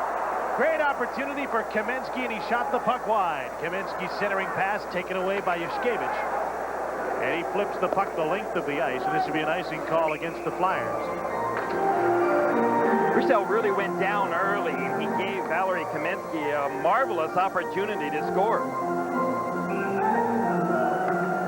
When Kamensky came back last season, he really was feeling the league out. He ended up with 7 goals, 14 assists. But I think he'll take off this year once he gets really comfortable. There's the opportunity. Maybe Hextall got a piece of that with his, or I should say, Roussel. A piece of that. Oh boy, I tell you, it's tough seeing Hextall in a Quebec Nordiques uniform. But I think Roussel got a piece of that with his stick. Still wasn't a great shot. Not as good as Valerie would have liked to have had away. I knew I was going to do that at one point in time tonight. I knew one of us was going to do it. I know, better me than you, right?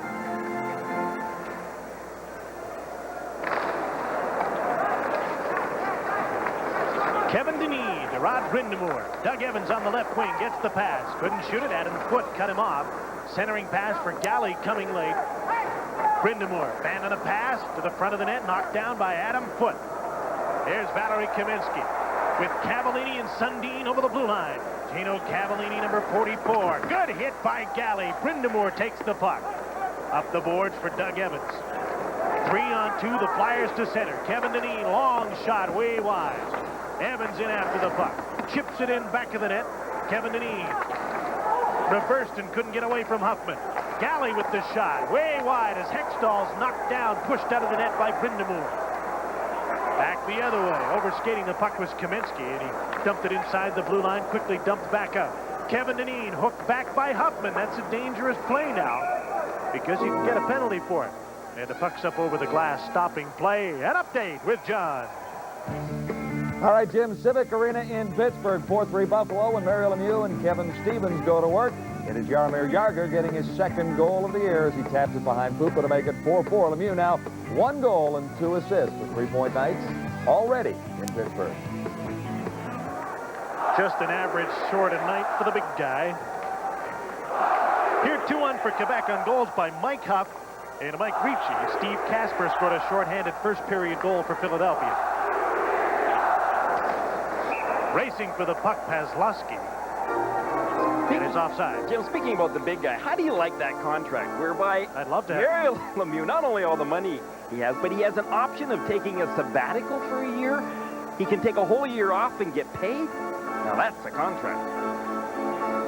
It's quite amazing, given the collective bargaining agreement that the players just have made, hammered out with the owners, and the strike and the crying of how poor everyone was around the NHL, the size of the contracts that all the players are getting all of a sudden. Where'd the money come from? You know, this isn't Pierre Paget right now negotiating Valery Kamensky's new contract by any means, but Paget has done a lot of that over the last couple of months and is going to be doing more. The Quebec Nordiques may end up with a $16 million payroll this year. They've got a lot of guys on contract. When you figure out their gate receipts, that's what it comes to about.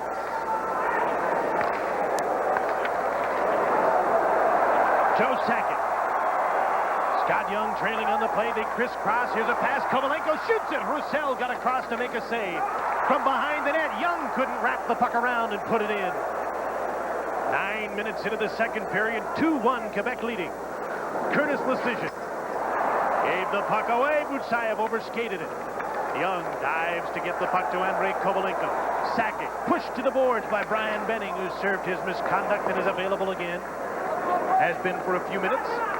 Dmitry Yushkevich up to center. Butsayev to Paslowski. Drop pass. Andrei Lomakin heads for the net. He's knocked down when checked by Mike Ricci. Back the other way come the Nordiques. Scott Young, his breakaway pass for Nolan, and then off his skate, he couldn't handle it. Terry Karkner lugs the puck to center. Number 29 for the Flyers. The drop pass to Mark Recchi. Poked at by Wolan and then pushed against the boards. Lindros with a back pass out front, intercepted by Mike Ricci to Nolan, who tips the puck by Karkner and out. Gary Galley's number 3. Recchi with Lindros and Fedek, the crazy eights out for the Flyers, and here's 88. Stopped at the blue line, turned back, and the fans love that. Alexei Gusarov stopped him that time. Owen Nolan with a long shot, and Roussel stopped that, and he holds on.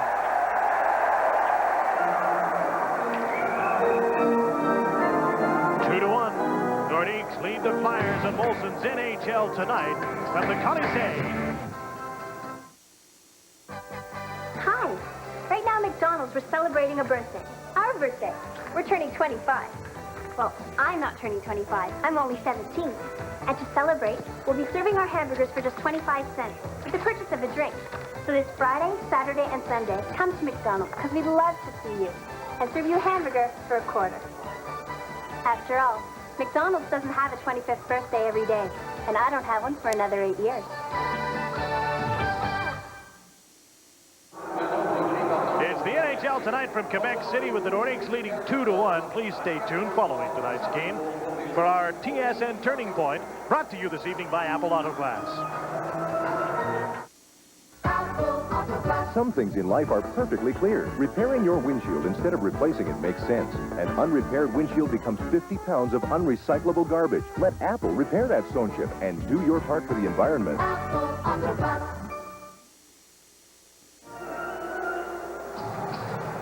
Joe Sakic lost a draw to Eric Lindros. Hunter got the puck right out front, and he had Sakic there all alone and passed the puck right by him. Here's Brent Fedek. Chips the puck into the right wing boards. Charging in after it, Gary Galley and Mark Recchi, but the Nordiques come back quickly. Sakic, the puck carrier. Trying to catch him is Fedek. He slashed at him and got away with it. Fedek to Recchi, bouncing puck. Sakic keeps the play onside. Tim Hunter, outside on Kartner. Centering pass is knocked down by Terry Kartner. Gary Galley up the boards from Mark Recchi, number 8. Lindros breaking through center. The pass goes to Fedek. Fedek just lugs it in over the blue line. Stood up by Adam Foote. Mike Huff gets the puck. Tim Hunter dumps it in, heads for the bench on a Quebec line change. Dmitry Yushkevich gets a lot of ice time for Bill Dineen, doesn't he? Number 2 carries the puck in over the blue line. Wrestled Duchesne to the ice. Steve got up and got the puck. His pass in the air for Sundin, knocked down by Benning.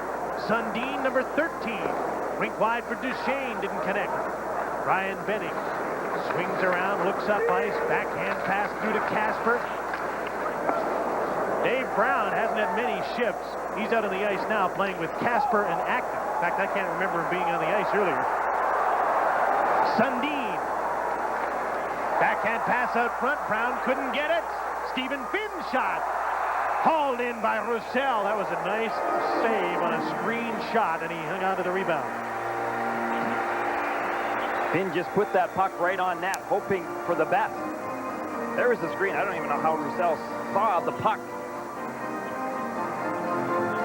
What do you do when you have to check in front of the net now, Gary? And you got a guy like Matt Sundin who's very big standing in front of the net. You're a defenseman like Brian Benning who's giving away some size, but you're in danger of taking penalties if you use the stick too much, and you can't hold on to his stick. You've still got to play the stick, though, and I mean, you're not going to run a player out of the crease or out of the front of the net area, so you've got to wait. You've got to make sure that your goaltender, unlike that last play, can see the puck coming, and then you've got to make sure as well that at the last moment that if that player has his stick on the ice and has the abilities to deflect the puck or tip it, you've got to be able to lift his stick with your stick, not with your hand, be able to stop him from doing it. Tough job. Get a guy like Dave Brown parked in front of the net. Decision with a screen shot. That hit Andrei Kovalenko. Casper races to the puck on the left wing. Still with Brown and Acton out against Sakic, Young, and Kovalenko for Quebec. Young bumped at the blue line, lost the puck by Brian Benning. Yushkevich, Casper, rink wide for Brown, who turned 30 yesterday. Dave Brown from Saskatoon into the right side, number 21. Holds up, pushed to the boards by Lecision. Acton's checked by Young. Casper gets the puck, trying to get away from Wolan, and he's pushed to the boards. Acton's fallen on the puck, and that stops play. 2-1's the score here. What's going on in Pittsburgh, John? The goals are coming fast and furious for the Penguins. Mario gets another point here. Kevin Stevens gets his second goal of the night, and that makes it 5-4 for the Penguins. But now quickly it is Jaromir Jagr setting up Larry Murphy. That makes it 6-4, a tough night for Darren Pupa. Mario Lemieux has 1 goal and 4 assists, and the Penguins have a 6-4 lead. So who's going to be the first writer to write or broadcaster to state that Mario's now on a 360-point pace? Not me. I think he just did.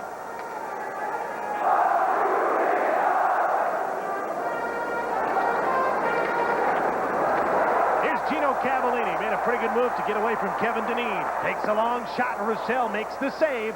There's the great similarity to Patrick Roy. You see how he goes down, butterflies the pads, and makes the save. Talking about Patrick Roy, I think he's going to see pucks this year from angles that he may never have seen them from. Watch Cavallini. Comes off that left wing side. He's played a little right wing this year, too, and just drives that puck. He was staying out after practice today, continuing to fire the puck as much as he possibly could. That's why that's the reason he's trying to do that. He's trying to get a little bit of the scoring touch back. He only ended up with 10 goals last year after coming across from the St. Louis Blues. He's out with Kamensky and Sundin. Got the puck back to the point. Huffman shot deflected wide. Adam Foote on the right side. Couldn't keep the puck in against Doug Evans. Evans to Dineen in the open. Moving in. Dineen shoots. Just missed the net. Bouncing puck in front. Hextall's flattened, but Kerry Huffman has the puck. Huffman with Sundin and Kamensky wide. Sundin's shot. Didn't get much on it. Over the net and then cleared to center. 7 minutes to play, second period. It's 2-1 Quebec. Doug Evans with a drop pass for Kartner, broken up by Gino Cavallini. He's poke-checked at center by Dineen. Kerry Huffman, his pass to Kamensky just onside. Sundin in front. Kamensky fanned on the pass. Nordiques will change up, so will the Flyers.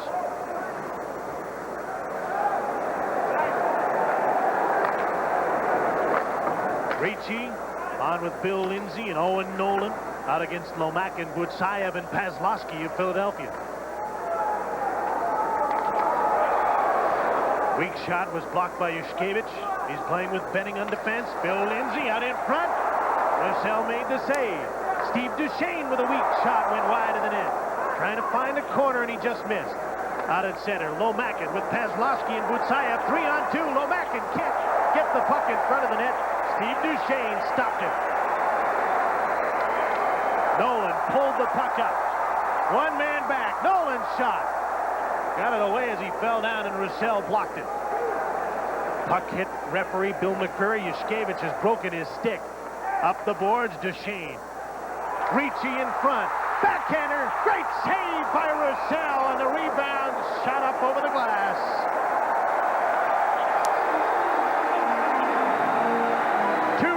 Quebec on Molson's NHL tonight from the Colisée.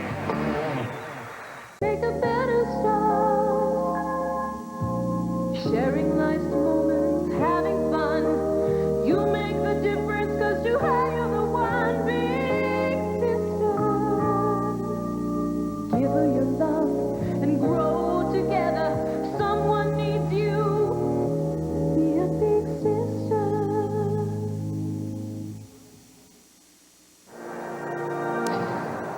Dmitry Yushkevich lost his stick, held on, and has got a penalty. Quebec's going to the power play. Here it is. The stick was broken, so he had no other alternative but to try and at least tie the puck up. Now there was the great shot and save by Roussel. Yushkevich had tried to freeze the puck along the boards. Didn't work.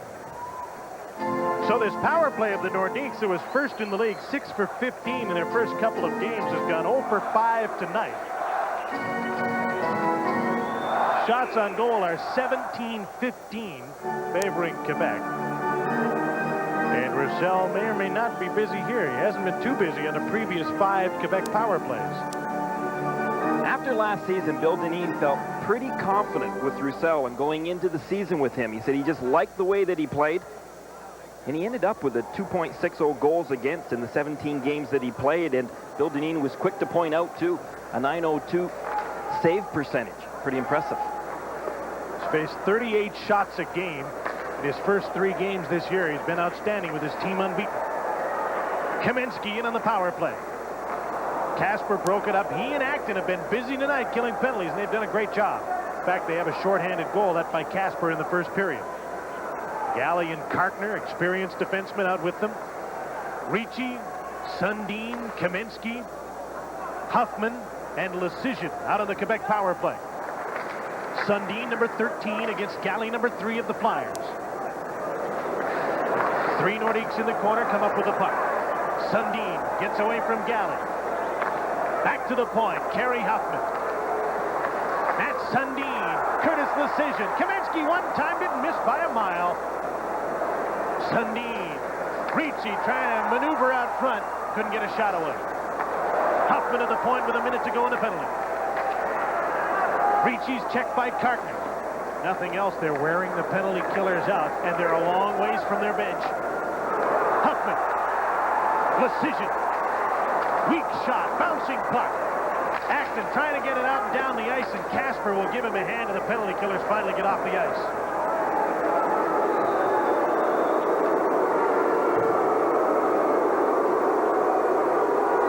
Lindros and Ricci take over as penalty killers. Scott Young. Owen Nolan, number 11. On his off wing, rings the puck around on the boards. Joe Sakic let it go to the point. Kerry Huffman to Sakic into the slot, side of the net. Kovalenko can't put it in. Nor can Nolan. Both had great chances. Sakic does it himself and just missed the net. Now 5 seconds to go in a penalty.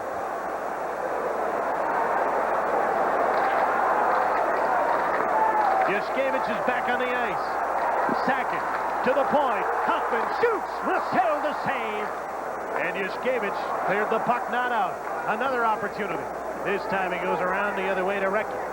Nordiques are 0 for 6 on the power play, but boy, they had some great chances that time. Here's Benning with a shot, and he whistled a low slap shot just wide of the net. Just over 3 minutes to play second period. Fennick shoots. Hextall makes the save. Lindros scores. And the goal will be waved off. Waved off immediately by Bill McCreary, batted down by Lindros and apparently right into the net. And the former Flyer, Hextall, is furious, and McCreary will calm him down by telling him there's no goal. Take a look at it. It's a good call by McCreary. Very close to getting his stick on it. But he didn't get it. He wanted to do that. Watch it from this angle.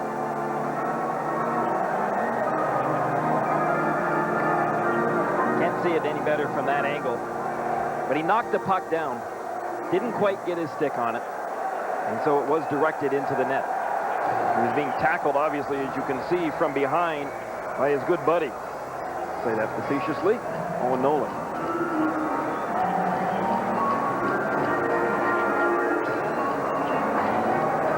Well, you can go to the video goal judge here and find out.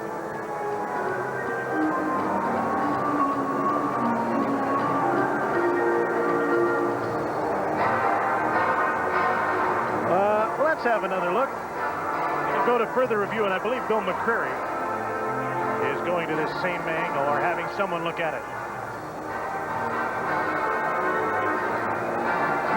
Over the blade of his stick, but it didn't hit his stick.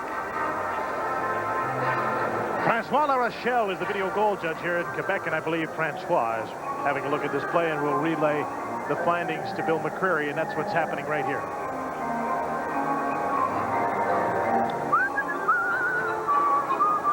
The NHL liked the replay last year. Really did a good job. No question about it. In particular, in one playoff game we saw in Minneapolis, and they'd still be there arguing now had it not been for a video goal judge.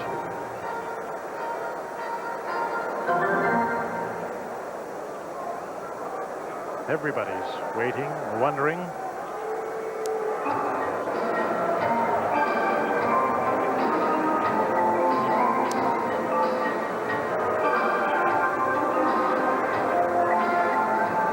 Upon further review, no goal because he knocked the puck into the net with his hand.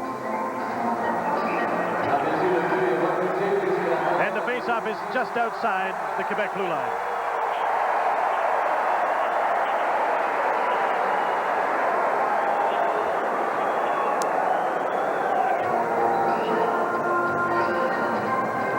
How would you assess his night so far?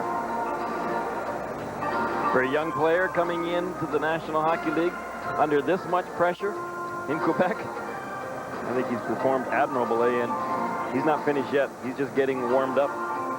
It's remarkable how great players have scripts almost written for them, like the winning goal on opening night in Philadelphia, like making sure he got a goal in that first game, coming out of nowhere and knocking the puck in front of a national U.S. television audience. And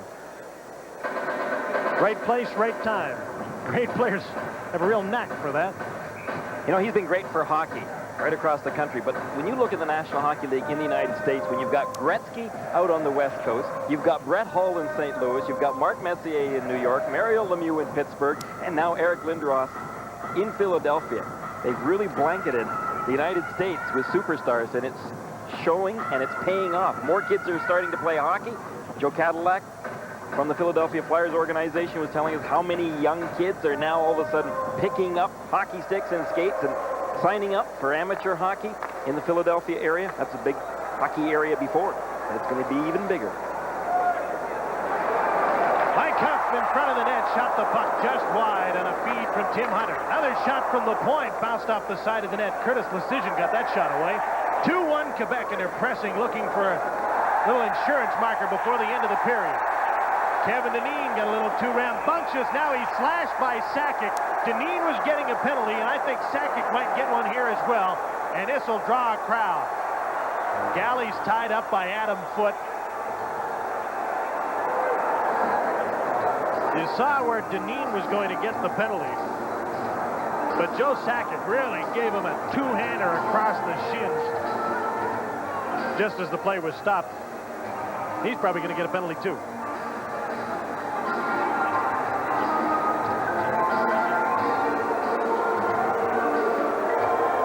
Here's the first hack.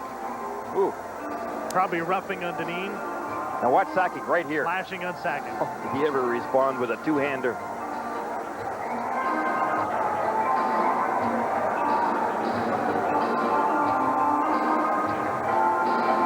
This at 17-13 of the second period, with Quebec leading 2-1. Adam Foote is going to the penalty box as well. We'll sort that out. It's big baseball day tomorrow, following the big game.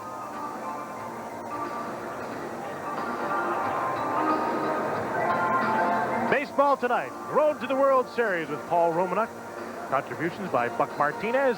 7 o'clock Eastern Time tomorrow.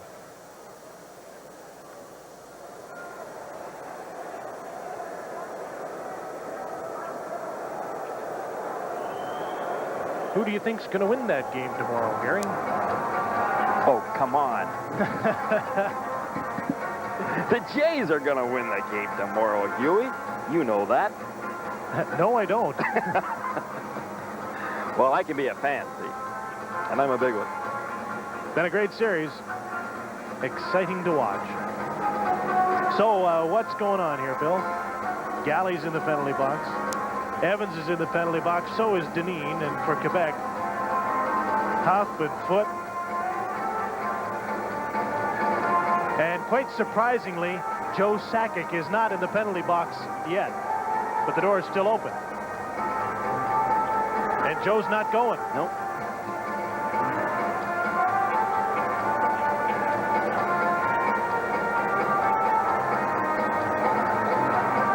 It appears the extra penalty will go to Philadelphia. They'll saw them off with the exception of the penalty to Dineen, the original call.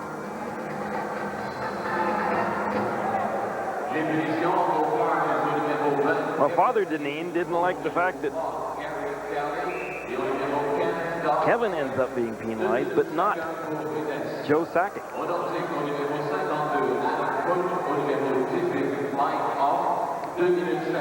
Galley for roughing.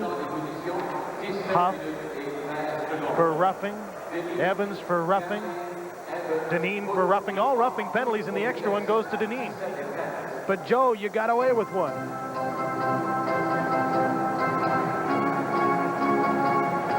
Sure did, and he knows it. So it'll be Quebec on a power play for the 7th time in the game. Again, it's Dineen, Evans, and Galley for roughing for Philadelphia. Huff and Foote roughing for Quebec. Sakic, Nolan, Kovalenko out on this power play for Quebec. Huffman and Duchesne, the point men. Again, it's Acton and Casper killing the penalty with Benning and Yushkevich. Nolan dumps the puck in. Benning is the first man back. Number 19 puts it off the glass and the length of the ice. 2.5 minutes left in period number 2. It's 2-1 Quebec.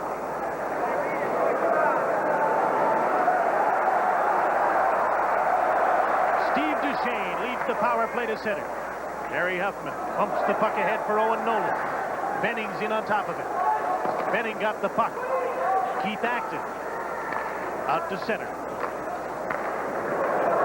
Joe Sakic picks up speed over the blue line in on Benning. Spins around, head up, looking around. Moves away from Acton. Owen Nolan now. Kovalenko in front of the net. Duchesne at the point. Sakic in the corner. Nolan headed for the net. Couldn't take the puck with it. Acton had a chance to clear it and couldn't do it. Sakic kept the puck in. Kovalenko knocked down and checked by Yushkevich. Acton up the boards. Duchesne pinching in. Gets the puck over to Kerry Huffman. Duchesne with some room. Fakes the shot. Into Sakic. Kovalenko in front of the net. Huffman moving in front of the net. Shot wide by Kovalenko, and he was all alone with an empty net. Huffman set him up beautifully. What a great pass. You see a half-minute left in this penalty against the Philadelphia Flyers. And Quebec's power play continuing to work. Sundin. Centering pass tipped away from Kaminsky by Rod Brind'Amour. 3 Nordiques on the right side. Get the puck. Sundin in close. Put the puck off the bar. Hit the crossbar or the goal post, but it didn't go in. Kaminsky. 5 seconds to go in the penalty. Last minute of play in the second period. Cronin checks Sundin. Dallies out of the penalty box. The Flyers at full strength in front of the net. Ricci trying to stuff the puck in and can't. Loose puck is taken by the Flyers. Mark Recchi to center. Recchi cuts to the middle. Plays the puck over to Brind'Amour, who turns back. Nordiques are now 0 for 7 with a man advantage, holding a 2-1 lead. They've had chances to blow the Flyers out of the building. Lindros is knocked down by Duchesne, and there'll be a penalty. An elbowing call on Steve Duchesne with 20 seconds left in the second period.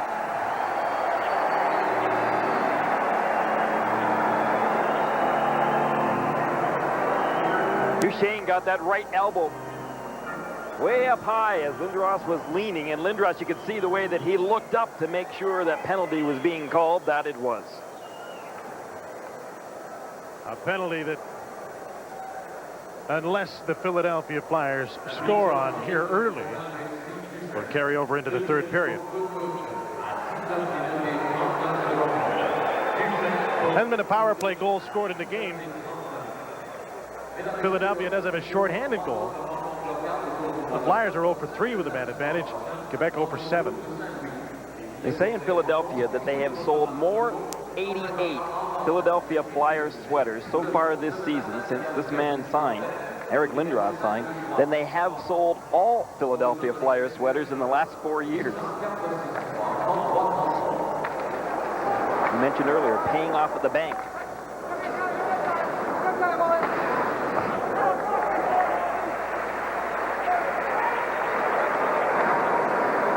In the last 10 seconds of the second period, Flyers Brian Benning. Will they get a shot away? Kevin Dineen got a weak one away. Hextall stops it. Hextall was bumped, and he's going after Lindros. At least looked like he was, and this will draw a crowd to the corner. Dineen got the shot away, a weak one, with Lindros charging for the net. And as he skated by the crease, Hextall immediately charged after him. Just a little bump here. And Dineen really got Hextall. Gusarov had his stick around Lindros. And of course, Lindros then also responded not to Gusarov, but why not Hextall? He was in the way. Good thing the game's close. 2-1 Quebec. Second intermission. Here are the features coming your way in our second intermission. NHL Tonight featuring Bob McKenzie from Toronto, then to Saskatoon. Paul Romanuk with the coach of the Flames, Dave King. And back here for Vantage Point, the Russians are coming. 2-1 Quebec on the NHL Tonight from the Colisée.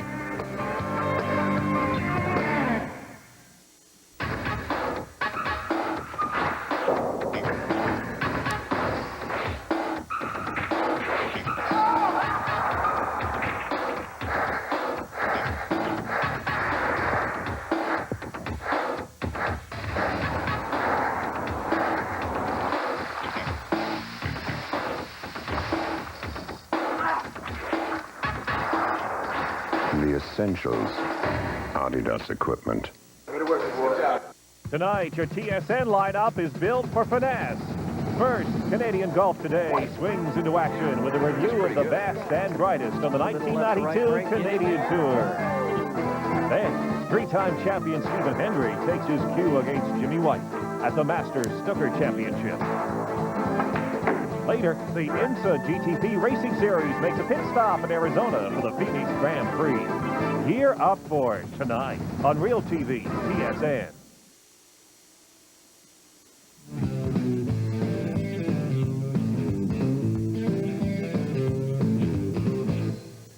It's 2-1, Quebec leading Philadelphia after 2 periods of the Colisée in Quebec City. Welcome back to our NHL Control Studios here in Toronto. The Minnesota North Stars are at home to the Calgary Flames tonight. Well, sort of.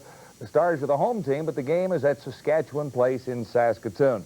And earlier today, Paul Romanuk talked with Saskatoon native Dave King, coach of the Flames.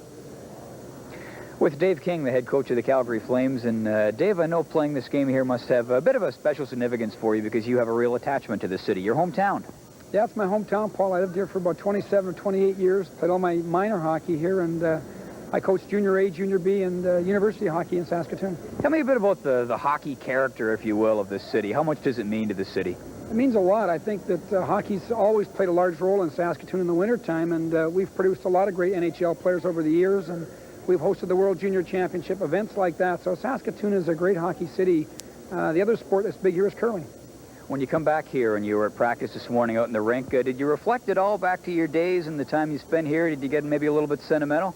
Oh, yeah. I went for a long run this morning, actually. I went back through my university area where I used to work at the University of Saskatchewan, and I ran down past where I used to live. And so there's a lot of memories here, a lot of good memories in Saskatoon. One final question. How's the adjustment been this year to the NHL from all the years you spent with the international program? It's been good, Paul. I think the only thing that is different here is that it's such a short-term thing. You're looking at the next game and only the next game. With the national team program, you're looking down the road sometimes 3 or 4 months or even a year down the road with some players. Here it's who's the best players to play in this situation, this night, and you're not looking beyond that. Thanks, Dave. Thank you. Dave King, head coach of the Calgary Flames. Let's go back now to TSN Control. Here's John Wells. All right, Paul, and the proceeds from the game at Saskatchewan Place tonight will be split between the National Hockey League and the National Hockey League Players Association. The Leafs, the Sabres, the Nordiques, and the Devils all have games planned in Canada for Copps Coliseum in Hamilton later on this season. This is the NHL Tonight. We're live from our studios in Toronto. And coming up next, Bob McKenzie takes a look at Mario Lemieux. Here's our score after 2 at the Colisée. Quebec leading Philadelphia 2-1.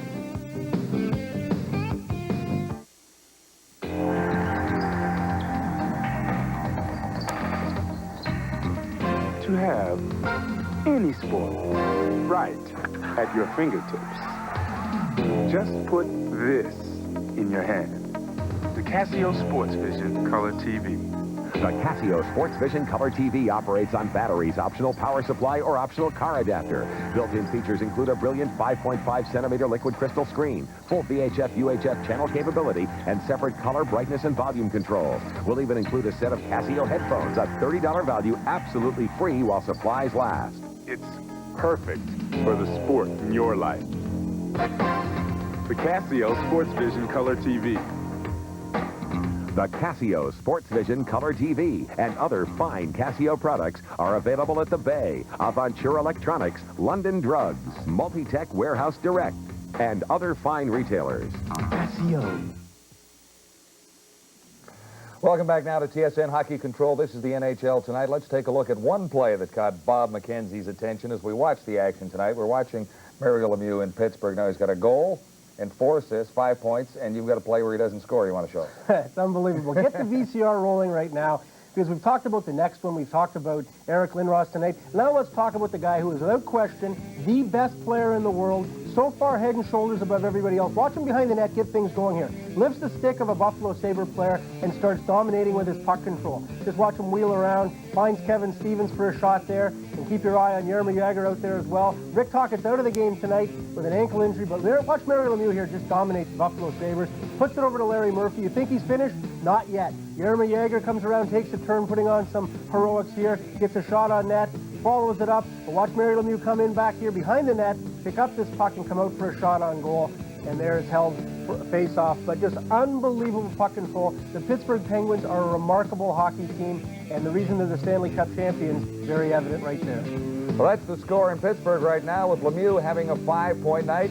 It is 6-4 into the third period, with Pittsburgh leading the Buffalo Sabres, who rallied briefly in that period and actually had the lead in the second period, but the Penguins roared right back. Other notes, Tampa Bay and St. Louis, no score there. It's Pat Jablonski in goal for Tampa Bay with 10 saves so far. Curtis Joseph has 5. And just underway, Calgary at Minnesota, the neutral game in Saskatoon, just underway in the first period. Much later tonight, San Jose and Los Angeles, a 10:35 start on the West Coast. Live from Toronto, the NHL Tonight, and the score after 2 at the Colisée in Quebec City is 2-1. Nordiques leading the Philadelphia Flyers.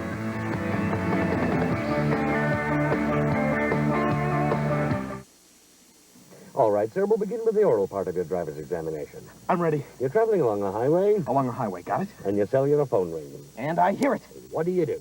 I pick it up and I say hello. Wrong. Oh. You use your hand-free speaker because you need both hands to drive. But you'd still say hello, right? Well, sure you will, sir. Yeah! I think I should get half points for that. It'll be a long day. Make safety your driving concern. Use your speakerphone and keep both hands on the wheel. A message from the Canada Safety Council. TSN turns on the action with front row excitement from around the NHL. The Golden Thread and the Blues face off against the Canadiens tonight, 7:30 Eastern. Molson, NHL Tonight on Real TV, TSN. TSN hits the ground running with Thursday night NFL action. Get ready as the Minnesota Vikings stand their ground against the roar of the Detroit Lions. Thursday, 7:30 Eastern. The NFL, TSN, a game you don't want to miss.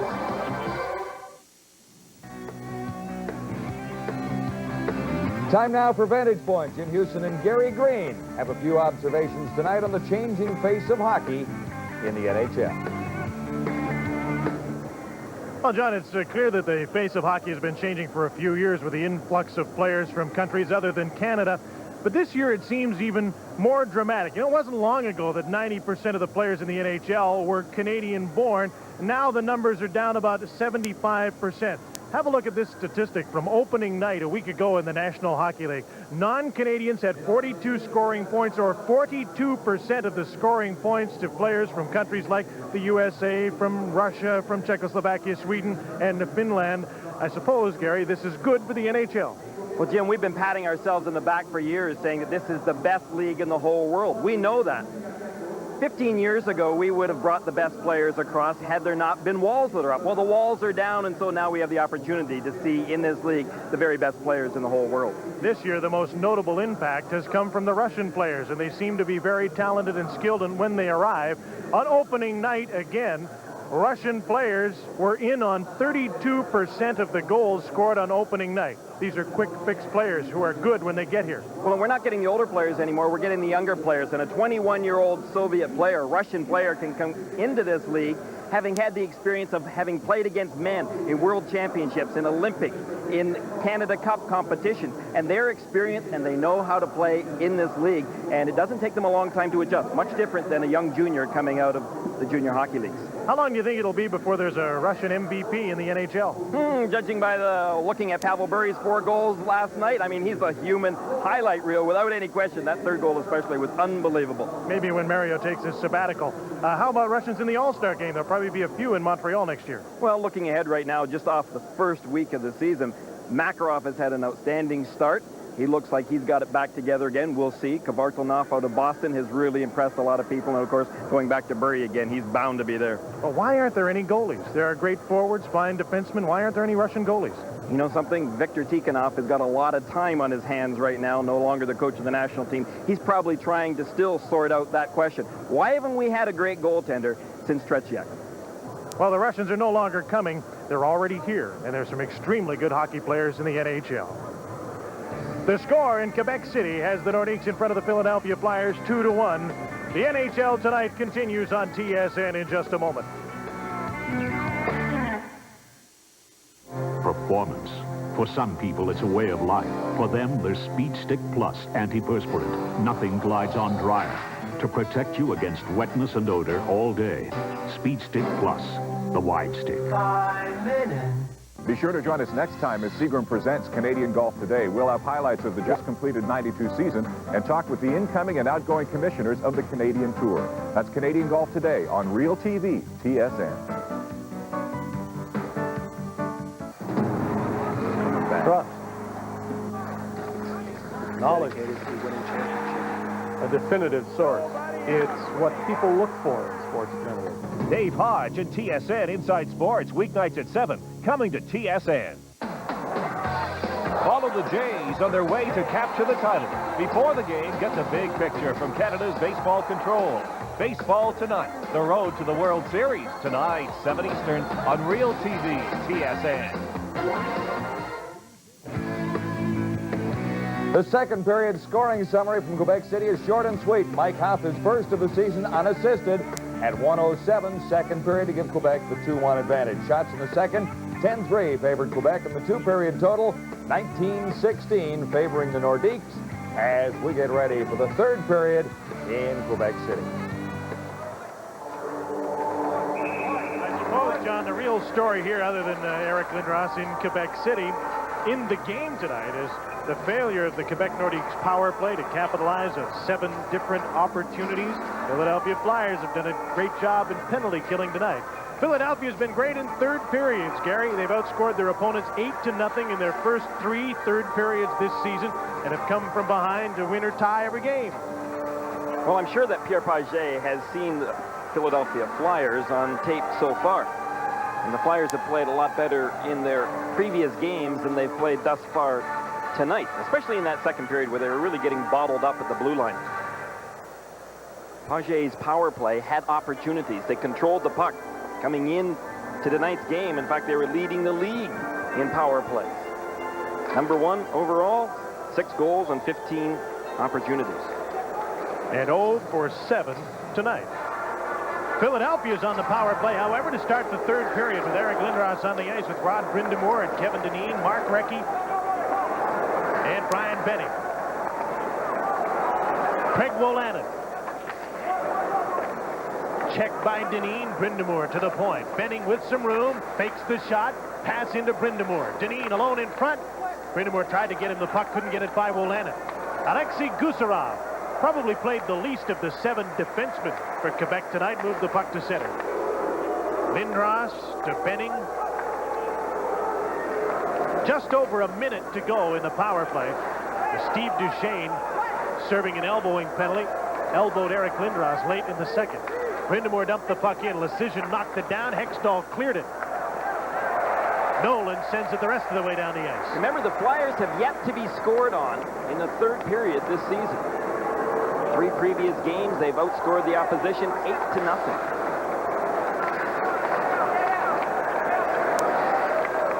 Benning. To Recchi. Lindros in the slot. Sakic trying to contend with him. Brind'Amour to Lindros. He scores! Sakic couldn't hold him. Lindros has tied the game.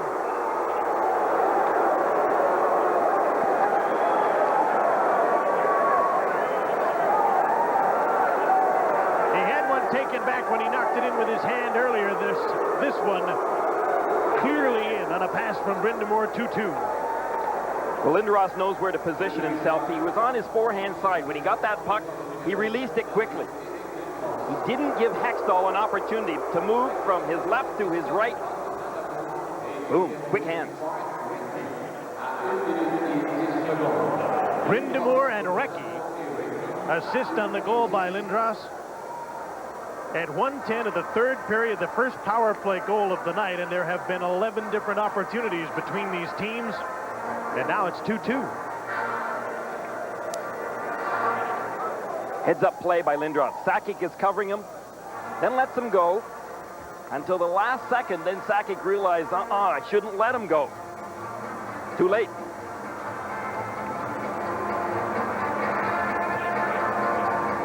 There he is. Right place, right time. 2-2.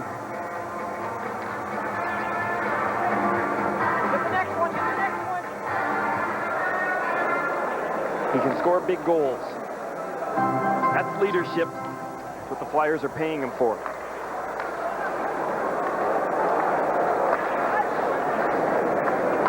Goal was scored with Steve Duchesne in the penalty box, so Philadelphia is now 1 for 4 with a man advantage. Greg Paslowski. Nice pass through Andre Lomakin, number 23. Got around Finn. Didn't get by Hextall. The puck is shot through the crease. Galley from the point. His shot kicked out by Hextall. Big rebound. Kovalenko diving, gets the puck to center. Finn and Lomakin went down. Paslowski picked up an errant pass. Butsayev trailing on the play. Couldn't get a shot away, and it's knocked out to center by Quebec. Kartner. Galley and up to Butsayev.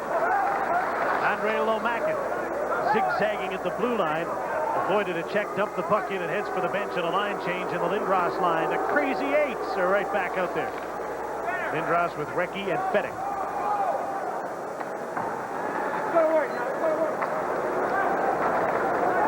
Fettig, number 18, pushed down by Gino Cavallini.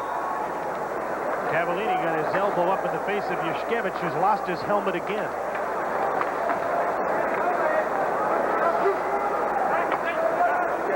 Gino Cavallini. Rink wide for Alexei Gusarov, number 5. Over the blue line. Sundin trailing. The shot is stopped by Dominic Roussel. Bounces onto the net. And so play is stopped. 2 minutes and 45 seconds into the third period with the score tied 2-2. You get the idea, the way that Eric Lindros has come out in this third period, that he means business. This is a big game for him. He wants to win it. He wants his team to win it. Do you want me to say one more time about the Philadelphia Flyers and their record in the third period? You said it. I've said it. But it's something that players will take in the intermission, and they'll dwell on that a little bit. It's a little thing, but athletes are proud of certain little records they've got. And when you go into a third period and you haven't been scored on, you don't want to be scored on ever. You know what's going to happen, but you don't want it to be tonight.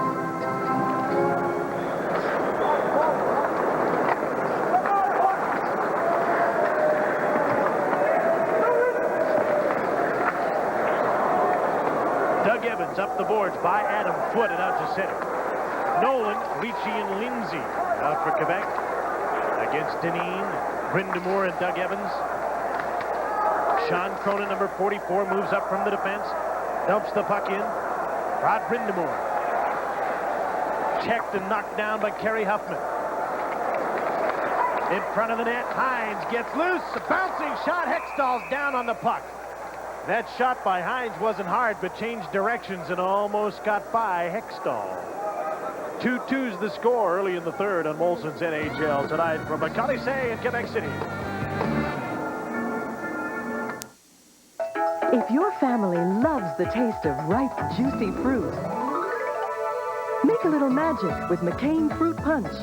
McCain makes frozen punch from real concentrated fruit juice, so you can really taste the fruit.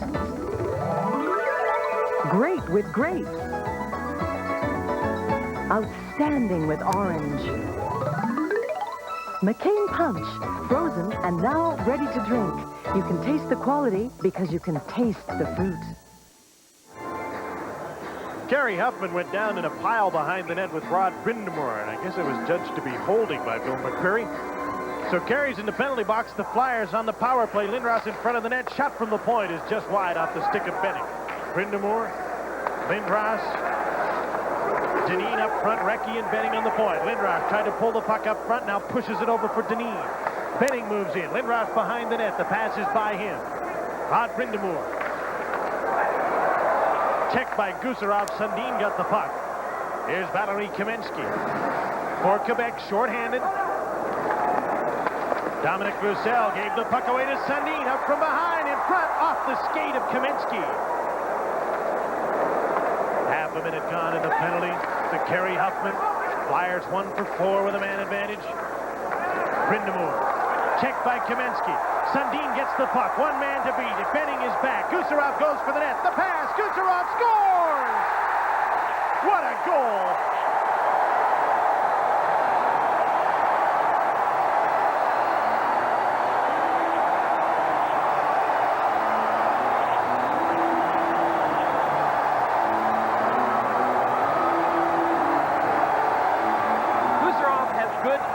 Abilities. He scored 5 goals last year, but what a great pass by Sundin on his backhand and then right to Gusarov with that skill level. There's a little bit of it. You can see right here. When he gets that pass, watch him. He's on his backhand, he goes to his backhand, and he threads the needle. Beautiful goal. And the Nordiques are back in the lead. That's a short-handed goal. Philly scored shorthanded in the first period. Gusarov gets his first shorthanded in the third, and it's 3-2 Quebec.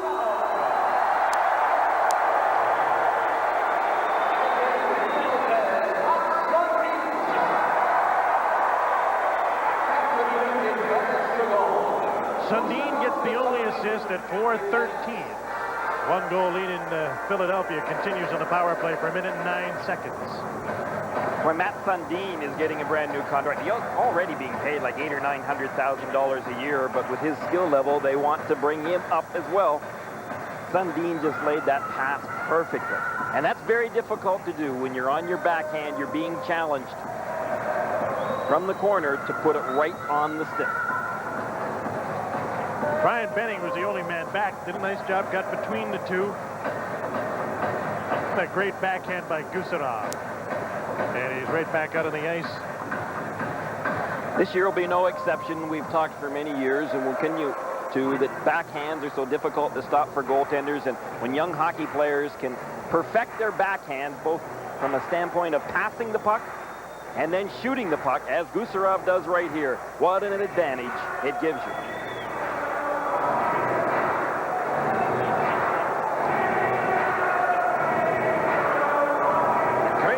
By Gusarov, and the Quebec Nordiques have a 3-2 lead. 1 minute and 9 seconds to go in the penalty to Kerry Huffman.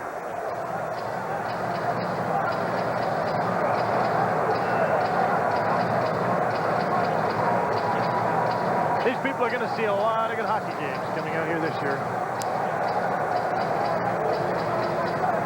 And a very entertaining young team.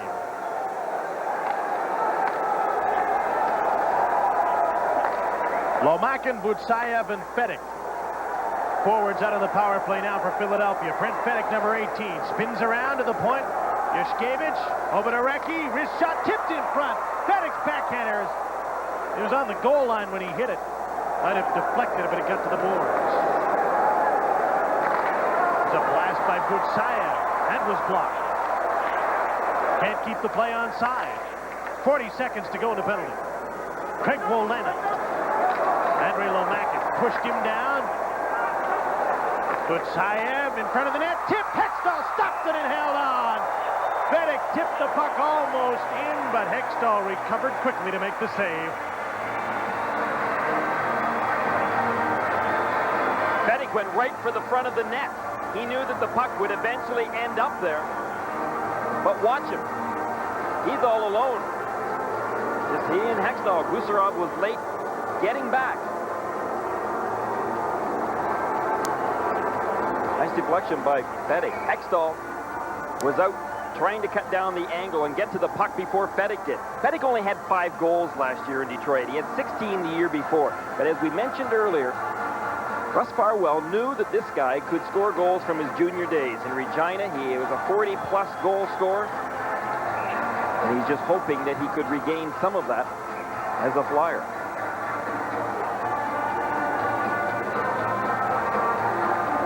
Now Lindros is back on the ice with 28 seconds to go, and Huffman's minor penalty. Dineen and Brind'Amour with him. Galley and Yushkevich on the points. Galley Yushkevich, Lindros knocked down in front of the goal by Gusarov. He's quickly back up. Brindamore. Left point, Galley. Side of the net, Deneen. Quickly back to Yushkevich. Had to turn. Brindamore. Pushed to the boards by Curtis Lecision. Yushkevich checked by Sundin. Galley with some room. Slap shot. Stopped by Hextall, and he holds on. A second to go in the penalty. Still a chance to win an important draw and get a chance before the penalty expires. Gary Galley's really being counted on heavily by Bill Deneen. He came across from the Boston Bruins halfway through the season last year, ended up with about 32 points, and really has to be a key defenseman. You can see Kamensky was cut. He's bleeding. Yeah. Who got him?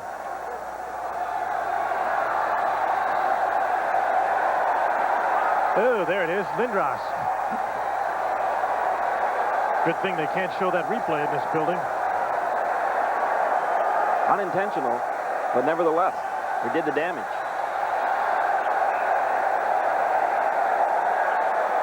One second to go in the penalty. 5.5 minutes into the third period, a one-goal lead for Quebec, 3-2. Deneen shoots, Hextall the save, off the post. Knocked out of the air by the high stick of Lindros and off the post.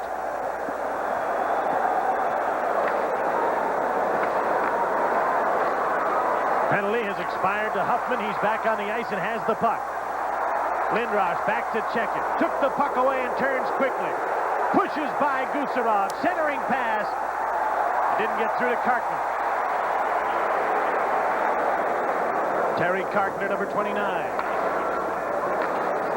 Deneen with Doug Evans. Deneen had his pocket picked by Scott Young. He in turn lost the puck at center. And the play is stopped. There'll be a penalty called against Philadelphia. A hooking call on Kevin Deneen. You can't pull your opponent back to you by hooking him. Dad might be a little upset. Kevin Deneen's taken a couple of bad penalties tonight.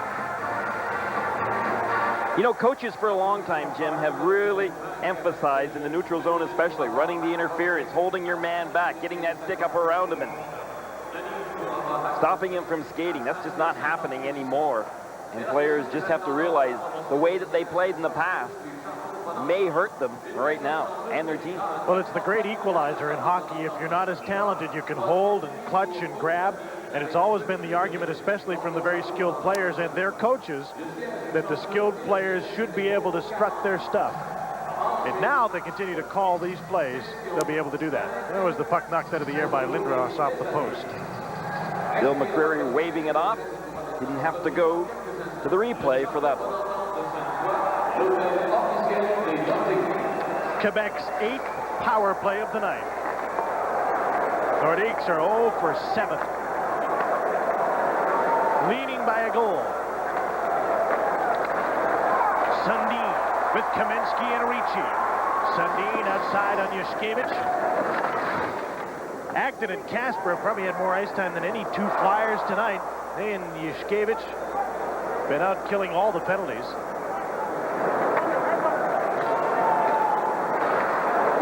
Valery Kamensky, number 17, turns behind his own net. Half a minute into this power play. Acton tried to stop him and couldn't.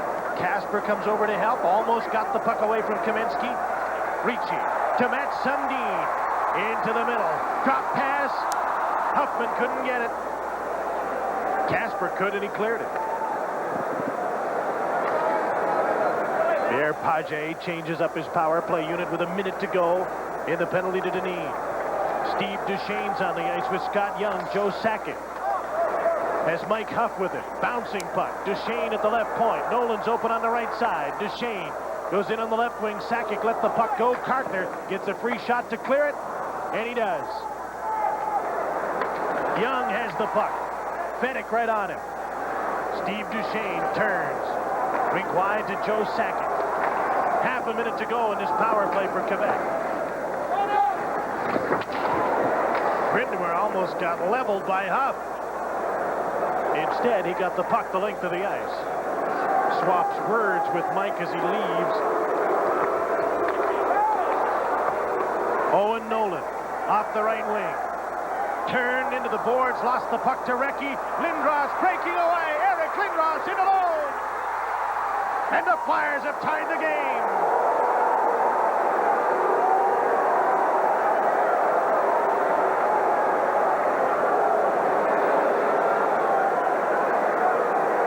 How's that for explosive?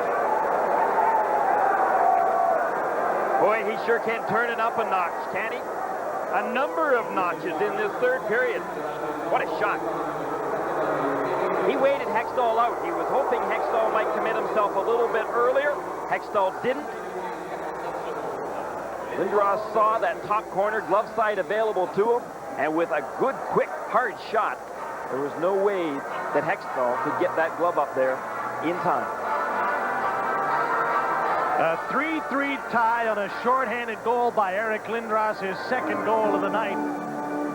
Here he is in the third, stealing the show, and his team is tied 3-3. I can hear a lot of kids across the country saying, Dad, that's where they keep the peanut butter. Top shelf. What a great goal. What a great third period he's had. He's really turned it up a notch. That line wasn't particularly good for the first couple of periods. They weren't skating. They were getting bottled up in the neutral zone. Eric was still playing well as far as when you look at a young guy like him coming in under this pressure, but yet people that have seen him play know that he can play a lot better than he did the first two periods, and he's shown us that this third period. Nice to have that kind of weapon. Right, Bill? Bill will get younger, not older, coaching a player like Eric Lindros. Well, they've now been scored upon in the third period because Gusarov is the first man to score against the Flyers in the third period, but they've outscored their opponents, and they're back in a tie, and they have a second shorthanded goal on the night. I remember Eric Lindros in the summer having told me that after having played golf with Bill Dineen, who visited Toronto and visited Eric, the one thing that Eric really liked, that Bill said, he said, I want you to play hard, but I want you to have fun. I want you to enjoy the game. And that's the way that Bill Dineen is coached for a lot of years. That's why he's been pretty successful and has been around as long as he has. And boy, that's music to a young player's ears like Eric Lindros, because he's got enough pressure on him. The one thing we all know, that he loves to play the game. The really good players don't have to be whipped to perform. Nope, not at all. 8 minutes into the third period, a 3-3 tie. Lindros has 2 third period goals.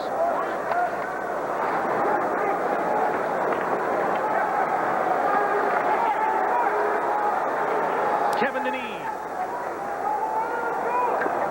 out of the penalty box. Now Quebec is 0 for 8 with the man advantage.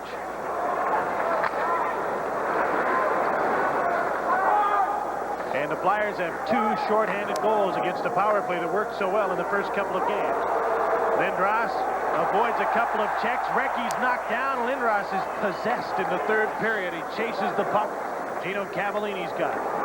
Tripped over a loose stick. Gusarov. Gino Cavallini over the blue line. The play is offside. 11:10 to play. Period number 3. A 3-3 tie on the NHL tonight. 83 cents a day from you to feed the children. Just $25 a month can lift one child out of the death grip of poverty and help give hope. Call the number on your screen now and become a Feed the Children sponsor. Your monthly gift of $25 will help feed, educate, and medically care for a needy girl or boy. Be the one to take away the pain a precious child lives with today. Please call now. Civic Arena in Pittsburgh, the Sabres got one back late in the third period. It is Doug Bodger getting it out front. The Penguins have a difficult time clearing the puck. Wayne Presley gets his second of the year, and that makes it 6-5 Penguins late in the third. That, folks, is now a final. Penguins over the Sabres, 6-5. Here it's 3-3 with 11:10 to go in the third period. This one not moving along quite as rapidly. There have been quite a few stoppages in play to clear a little bit of debris on the ice.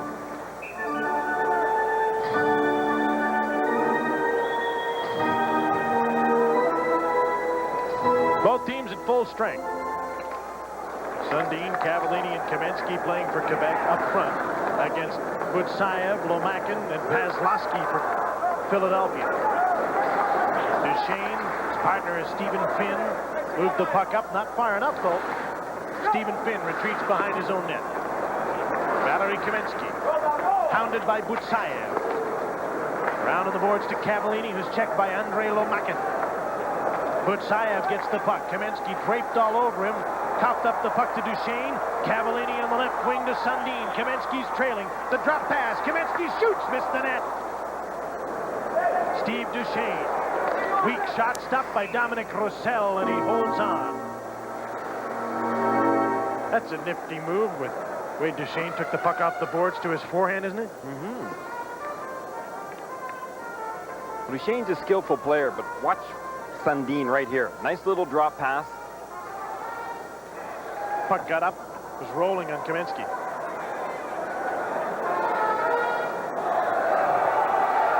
Owen Nolan.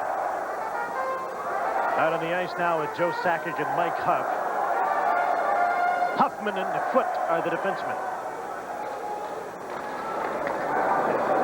Rod Brindamore won the draw. Yushkevich couldn't clear it against Nolan. Another chance, and he gets the puck to Kevin Dineen.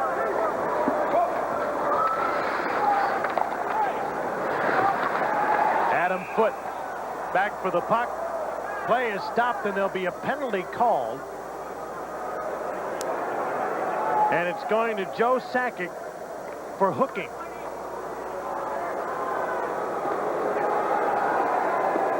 And there it is.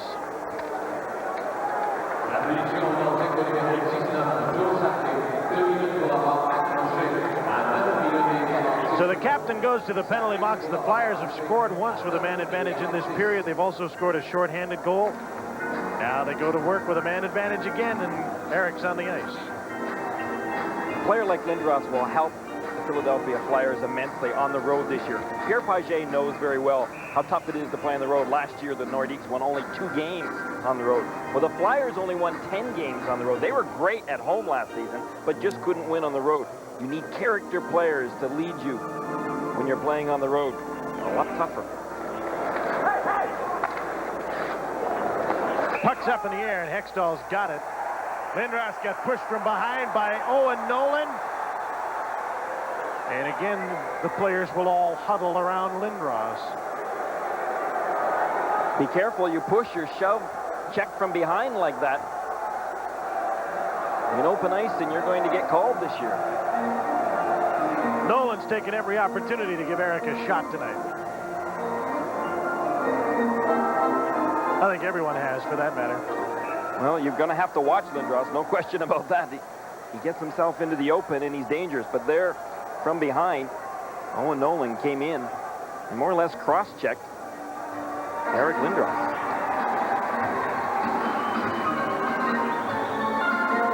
Lindros will take the draw here against Mike Ricci. Philadelphia power play features Lindros, Brindamore, and Dineen again up front. Benning and Recchi the point men.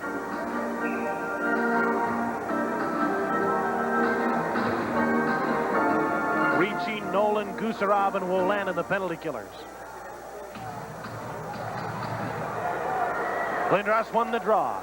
Benning almost stopped by Ricci. A weak shot by Dineen, steered aside by Hextall. Mark Recchi. Lindros parked in front of the net. Dineen at the left side of it. Centering pass. Shot by Lindros. Rebound loose in front. Shot wide again. Gusarov. Fanned on a clearing pass. Lindros with his shot, and he fanned on it. Eric to the point to Brian Benning. With some room now, Benning feeds Brindamore. Lindros. Benning at the point. Recchi's on the other side. Back to Lindros. Side of the net. Dineen in front. Recchi's shot deflected wide of the net. Gusarov hacks at the puck and can't clear it again. But Owen Nolan is there. 1:10 to go in the penalty. Nolan's long shot didn't miss by much. We've passed the midway mark of the third period in a 3-3 tie at the Colisée in Quebec City on the NHL tonight. Brindamore spun around and fell down, and he's offside. So Recchi retreats. Less than a minute to go in the penalty to Joe Sakic of the Nordiques. Galley at center. Goes back for the puck.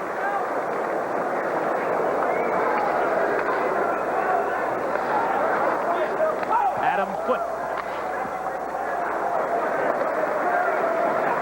Roussel sets the puck up for Gary Galley. Half a minute to go in this Philadelphia Flyer power play. They're 1 for 4 tonight. Andre Lomakin. His pass hit the skate of Adam Foote. Galley can't keep the puck in at the left point.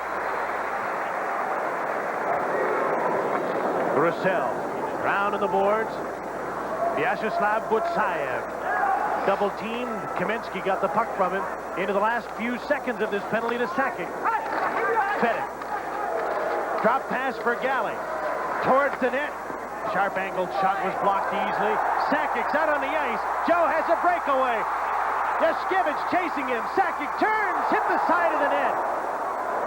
He was stopped dead at center. Yashkevich was skating, so was able to catch him. Joe still wheeled and got a shot away.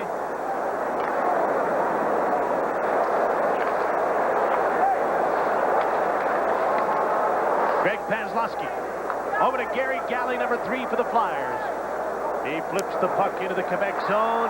Duchesne knocked it down, but Casper got it. He enacted out there with Paslowski. Mike Huff. Up the boards to center. Paslowski gave the puck away. Scott Young shoots. Roussel the save, and he holds on.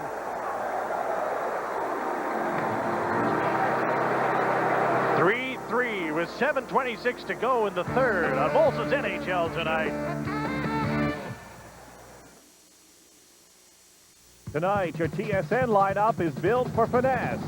First, Canadian Golf Today swings into action with a review of the best and brightest on the 1992 Canadian Tour.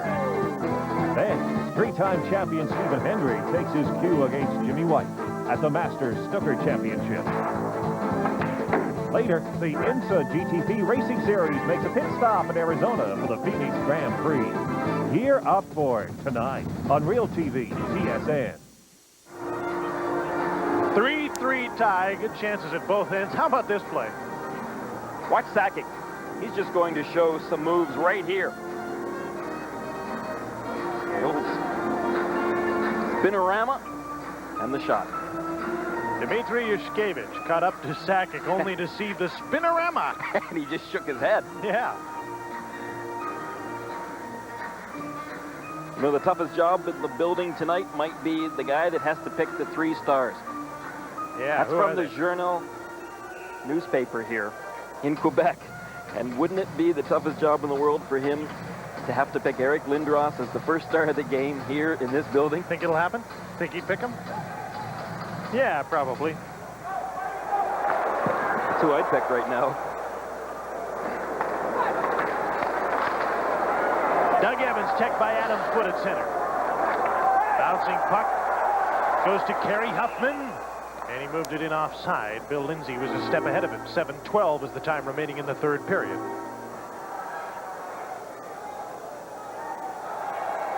Dominic Roussel.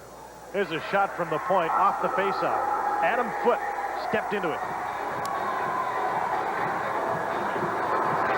Good shot. Adam Foote's had a pretty good game tonight. Former Sault Ste. Marie Jr.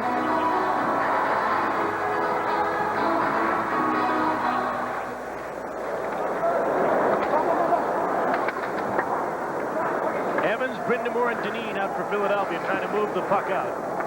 Against Ricci, Kovalenko, and Bill Lindsay. Deneen fires the puck in.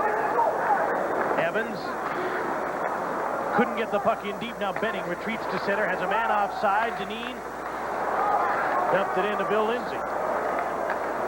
Lindsay, number 53. Couldn't quite get by Yushkevich. Fans want a penalty, don't get the call. Brindamore turned back by Steve Duchesne. 6.5 minutes to go in the third. Andrei Kovalenko. Yushkevich stayed right with him. Brian Benning. Rod Brindamore, number 17. All by himself. His mates are on a line change. Now Recchi's come up to join him. But the Nordiques have the puck. Owen Nolan steps by Fedek. Hounded by Recchi, and Recchi took the puck away from him. Ricci to Fedek. Lindros is on the ice, and he's flying towards the net. Fedek trying to get away from Alexei Gusarov. Lindros comes in for the puck, bumped by Owen Nolan. They fight for the puck on the boards, kicked away to Ricci in front. Knocked away from Fedek by Craig Wolanin. Kaminsky. That's Sundin. Kartner goes in on Kaminsky. Loose puck is cleared by Fedek from the front of the net.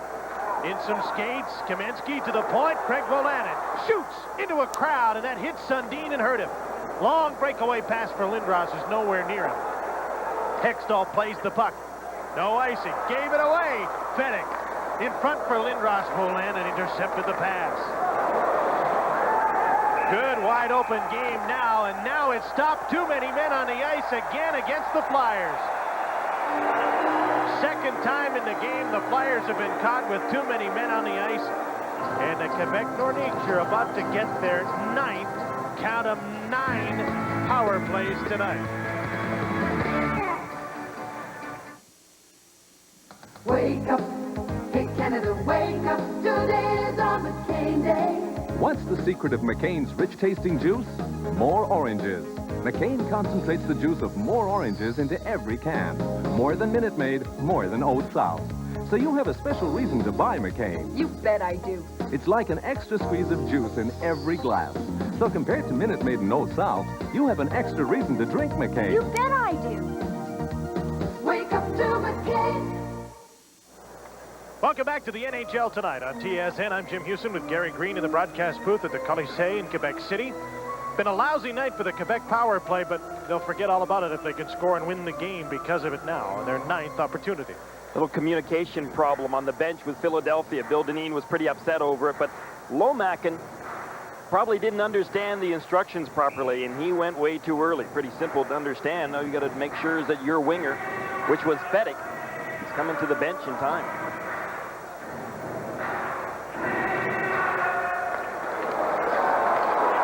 Steve Duchesne on the power play. Gains the blue line, turned back by Brian Benning. Lots of work tonight for Casper and Acton. What a great job they've done on the power play. Excuse me, penalty killing unit. They've done a great job on Quebec's power play.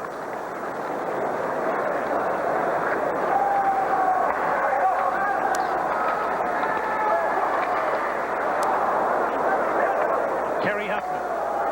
Steve Duchesne. Short-handed Steve Casper. Tried to make a move on Huffman. Couldn't get to the net. Casper scored short-handed in the first period. 4.5 minutes to play in the third in a 3-3 tie. And the power plays offside. 1:17 to go in it. Mike Huff over on the right wing side anticipated incorrectly. He thought Huffman was going to dump it in. Kerry Huffman decided to carry it in. Huffman's got off to a good start. He had a good season last year. In his 60 games, Huffman ended up with 14 goals, 18 assists, and got his confidence back. A lot of the things that they thought that he would do as a Flyer, he finally started doing. Then he ended up as the Quebec Nordiques, and that hasn't disappointed the Nordiques at all. Not by the way that he started off this season. Goal and 5 assists. You know, he used to play for the co-coach here of this hockey club, Jacques Martin, when Martin coached Guelph Platers to the Memorial Cup.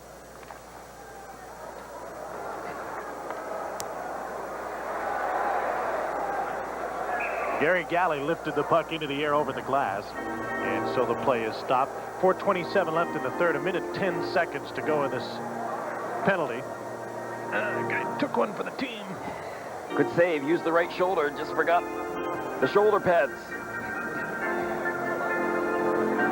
Should have brought them to the game, left the soother. Look a darn sight better than wearing a diaper, wouldn't it? Matt Sundin with Kaminsky and Ricci up front of the power play. Sakic has moved back to play the point with Steve Duchesne. Lots of firepower on the ice for Quebec. Sakic has the puck off the draw. Ricci goes for the front of the net. He's screening or trying to. Now he's moved off to the side. Sundin's in front. Duchesne shot blocked. Deflected away. Sakic just keeps the play onside. Over on the other side, Duchesne. Between Brindamore's legs for Kaminsky. Sundin. Ricci's in front. Kaminsky pressured by Brindamore. Sakic kept the play onside. Mike Ricci. Valerie Kaminsky. Centering pass. They score! 3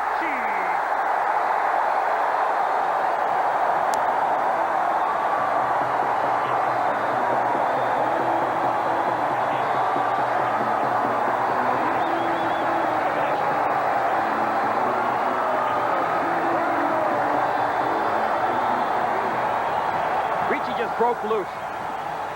He got away from his check, and when he took off, he had one thing in mind, getting that puck and putting it in.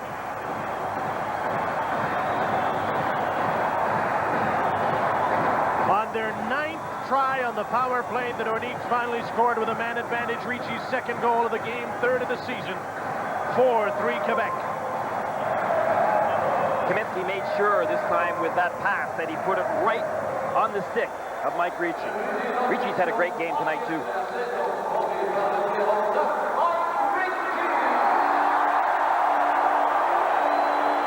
20-year-old Mike Ricci played his junior hockey for Peterborough. Started as a pro in Philadelphia, now as a Nordique. He scored 3 already. From Kaminsky and Sakic, this goal has given Quebec the lead with 3 minutes and 57 seconds to go in the 3rd period. And once again, the ice at the Colisée has been littered with junk. Well, I guess I have to take back all that I said prior to this game about fans being pretty smart and realizing that it would only hurt their hockey club. How many times tonight have we seen that, where the Nordiques have had the momentum? They've been on fire, and all of a sudden their fire got put out because of a long delay. Because of the officials and the staff here having to clean up the mess thrown by the people in the stands.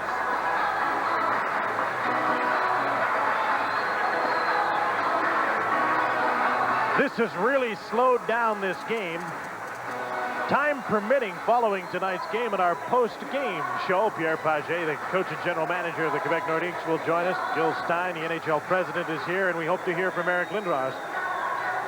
That's time permitting as we take you up to Sports Desk on TSN at 11 Eastern Time.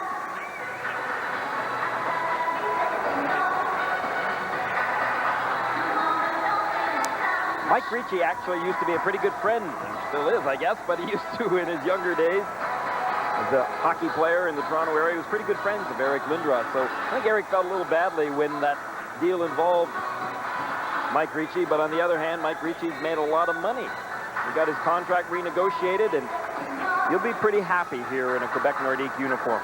Mike was going to get an opportunity to play a prominent role, whether he stayed in Philadelphia or moved here. It hasn't changed for him at all, maybe a little more money. He's in a wonderful hockey town. You say that right with a on serious cue. face? Well, it really is. Yeah. Tonight, being a little bit of an exception. Baby, it's cold outside. Hey, just think, if you weren't working tonight, you could have come dressed up like that, and people could have called you Baby Huey. Oh, you're pretty funny guy, Greener. Sorry, Huey. That's been a pretty good hockey game. And you know, that was the bottom line through all of this. While we expected a little bit of the stuff being thrown on the ice and lots of boo birds out tonight, there's 2 hockey games that are really trying to establish something at the start of the season with young players, and they're in a 1-goal game in what's turned out to be a pretty exciting game. It has been a good game, especially in this 3rd period. But right now, Jim, I'd like to just focus in on the eyes of Eric Lindros as he's become pretty focused with his team down by a goal. So will he get his first NHL hat trick tonight? Get his team back into a tie? He's in front of the net. Ricci and Fedek out with him. Here comes Bill Lindsay, number 53, with Owen Nolan. Lindsay dumps the puck in. Roussel is out to stop it there for Dmitry Yushkevich. Kerry Huffman at center. Just dumps the puck back in for Quebec. Now they'll try and play more cautiously and protect a 1-goal lead with 3:20 to go in the 3rd period. Kerry Huffman dumps the puck through center. Benning is there. Poked away from him by Huff on a line change. Got Young. Sakic in front. Huff shoots and misses the net. Adam Foote tried to keep the puck into the point and couldn't. Ricci pokes it away from him. Young is back to take him out of the play. Lindros gets the puck in front. Fedek shot. Great save by Hextall on Brent Fedek. The play is stopped offside. 2:48 to go in the 3rd, and Hextall stopped Fedek. What a save. What end-to-end action. Hextall was really playing Fedek tight. Watch this. Fedek goes for the front of the net. Hextall came right out, got that big right pad in front of Fedek and didn't give Fedek any room to shoot. Ricci, Lindros, and Fedek combined in a great scoring opportunity that very easily could have tied the game here had it not been for Hextall. He'll really become a fan favorite here in no time. One of the things that guys, I don't know that a lot of the players that come here realize is what a wonderful hockey city this is to play in. That how much the people love the game. They just don't like it. They live it. They love it. Obsessed. You can listen to hockey talk on the radio stations here almost 24 hours a day. Open line radio. They talk hockey all day, and they analyze every game and every play, and they've talked this situation with Lindros over and over and over again. Cab drivers, hot dog vendors, you name it, they all talk hockey. 7 pages a day in the newspaper about the National Hockey League and their Quebec Nordiques.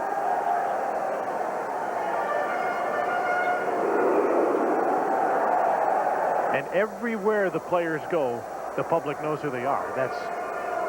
It comes with the territory, and nobody will feel too sorry for the players because of that, because they get paid well for the notoriety, and it can do you a lot of good if you live with it and enjoy it. It can open a lot of doors. But it wasn't right for Eric Lindros. He made that decision. He stuck by it. He couldn't be happier as a Philadelphia Flyer.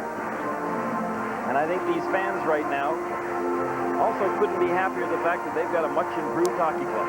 Oh, and they stopped throwing this stuff on the ice. It's a wonderful place to come for a hockey game, too. This is one of the really good buildings in the NHL. It's lively, it's bright. The hot dogs are the best in the league. You have to bring that up. It just reminded me. But I haven't had one tonight.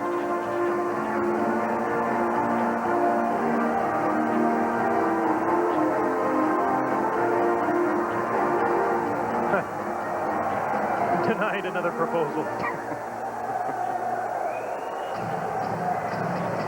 2:48 left. What they're doing here now by throwing stuff on the ice is giving Eric a lot of chance to rest so he can come back and try and get the tying goal. Big mistake.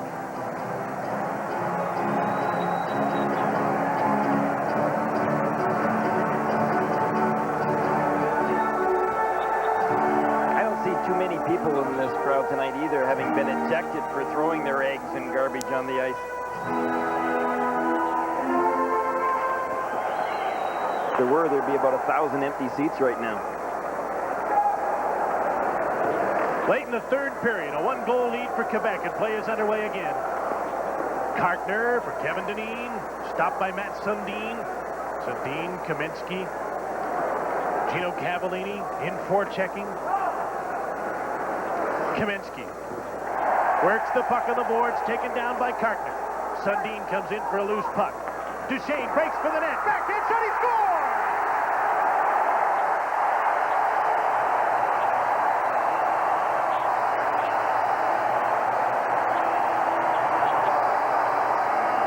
Another former Flyer puts Philly behind by 2, 5-3 Quebec. The depth of skill has really been taking over for the Quebec Nordiques. Eric Lindros has put on a show for the Flyers in this third period, but the talent is coming out for the Nordiques. Ricci and Sakic and Duchesne, Sundin, Kaminsky have all played strong third periods. Steve Duchesne was the last of the former Philly Flyers to get his contract in order, get into camp. Very talented offensive defenseman with lots of experience in the NHL, and he scored his second goal of the young season. And his team has a 2-goal lead with just over 2 minutes to go in the third, and once again the ice is littered with garbage. This is just stupid. That's what it is. Your team scores now and you continue to flood the ice with debris.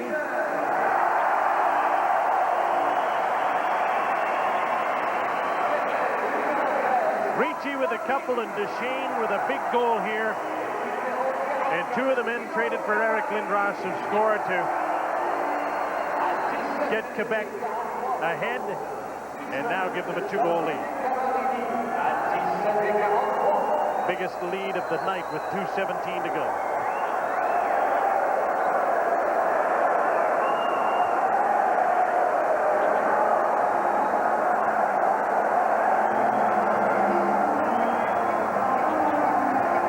Stein's not too impressed with all of the debris on the ice as well. You know, Pierre Pagé got a good start this season with his team, but one thing that he did differently is that he realized that with all the new faces, they were going to have to get this team to come together very early. So he chose his hockey club after about the first 4 or 5 days of training camp.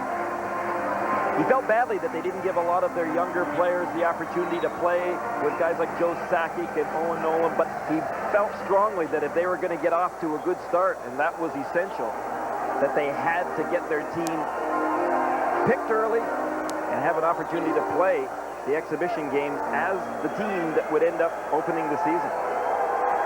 Right now, he's still got a lot of extra bodies around. He's got Stefan Bissett, a third goaltender who hasn't played.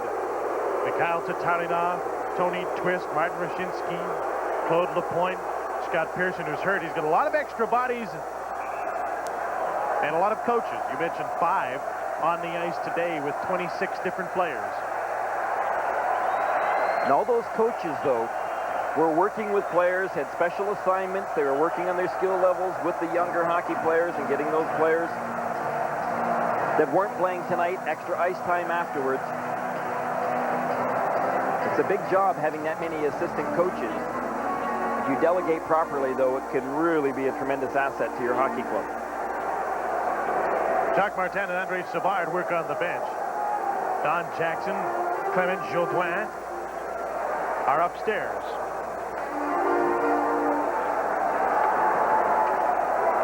So here we go again. 5-3, Quebec leading Philadelphia. Battle of unbeaten teams very early in the season, and Quebec's holding the upper hand now. Lindros is on the ice. He scored 2 goals in the third period. They lost the puck there, much to the delight of the fans. Less than 2 minutes to go in the third.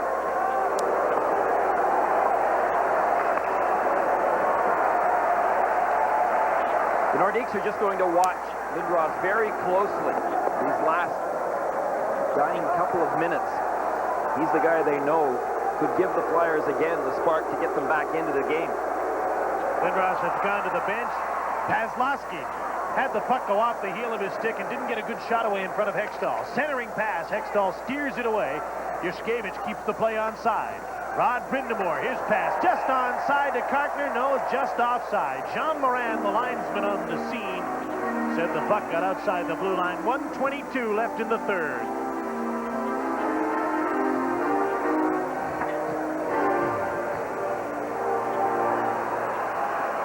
We talked about some of the Flyers getting off to good starts, but you look at the success of the Quebec Nordiques and the fact that Hextall has played well. Sakic has got off to a big start coming into tonight, had 4 goals.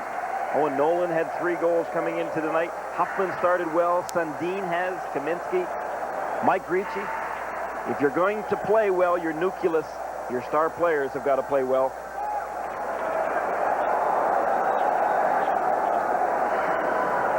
Brian Benning, number 19.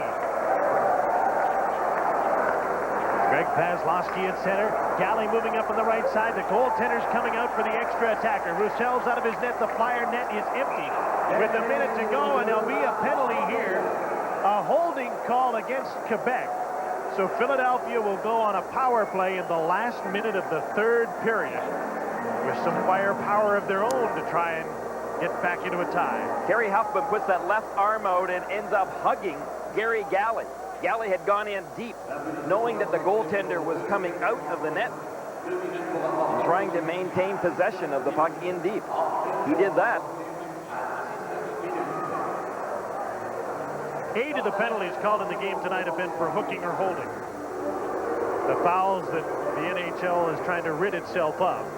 Philadelphia gets its 5th power play opportunity. They've scored once. So now, get the face-off deep in the Quebec zone. You keep your goaltender out. Quebec shorthanded has a free shot at the net without worrying about icing it. That's the only benefit of being shorthanded here. But the key for Quebec right now is being able to win that draw. One problem they've got is that their best face-off man, Lapointe, isn't in the lineup. The point was really their key guy last season at winning draws. I assume that they'll end up going with Mike Ricci. He's on the ice and apparently will be the man. He's been sent out earlier in this game to take face-offs, and it looks like he'll face off against Eric Lindros.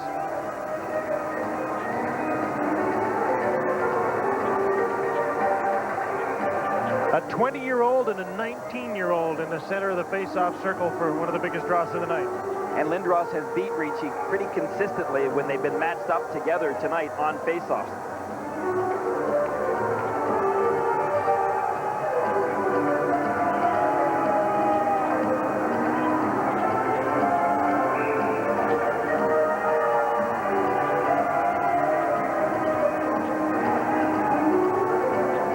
Debris on the ice, and they'll clear that up before the puck is dropped. Minute to go. Huffman's off for holding. Net stays empty. 6 Flyers inside the blue line. Ricci off the draw, shoots it, misfired, gets another shot, misfired. Brindamore in front of the net, hacks at the puck and can't get it towards the goal. Chances, but they can't get the shots away. Here's Brian Benning to Rod Brindamore. Ricci's open. They tried to pass it to him. Sundin intercepted. Matt Sundin hooked back. Now he's in the open, and he puts this one away.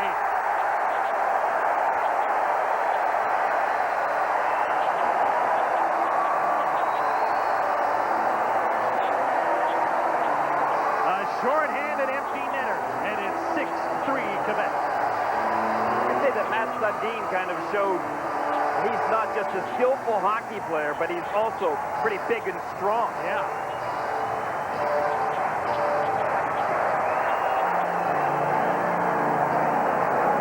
Sundin just picked that pass off, intercepted it, and away he goes. Look at what he's got on him.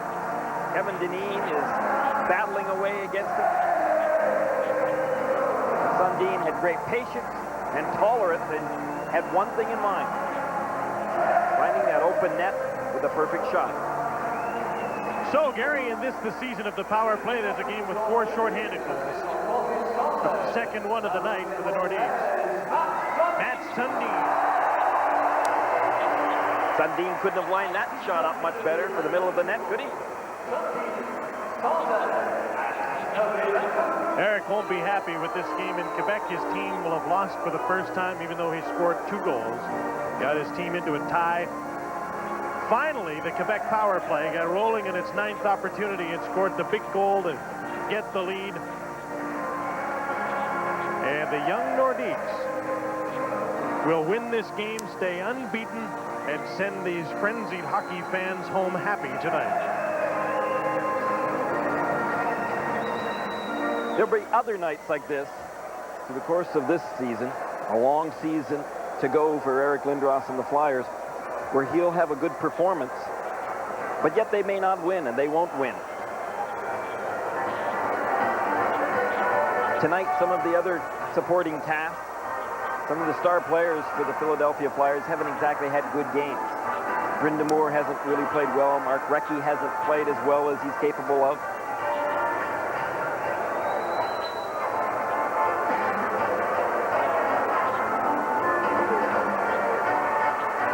There's Eric chilling out by the boards as they clean the ice one more time. Matt Sundin, who scored the goal to put this away.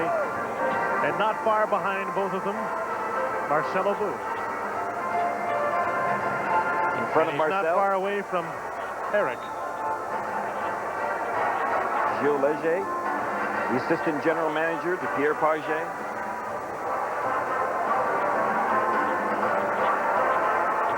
This is a big night for Marcelo Booth and his Quebec organization.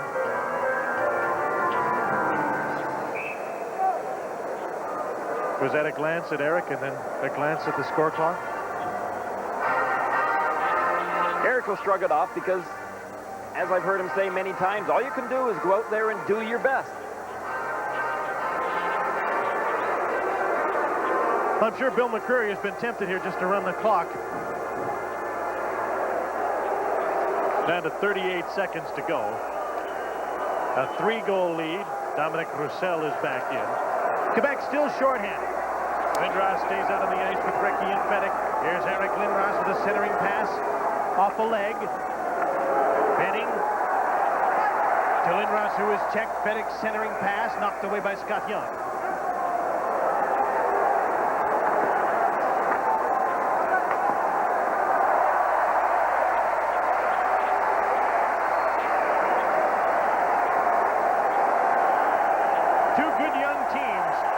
Eric Lindros is responsible for both of them in large part, have met tonight.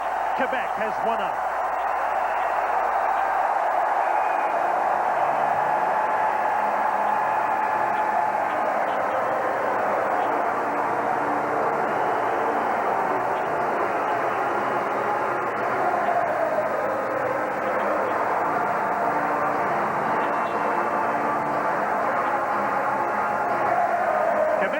Are 3-0 to start this NHL season thanks to a 6-3 win over Eric Lindros of the Philadelphia Flyers. Former Flyer Mike Ricci scored 2. Hextall closed the door. Former Flyer Steve Duchesne scored 1 to put it away.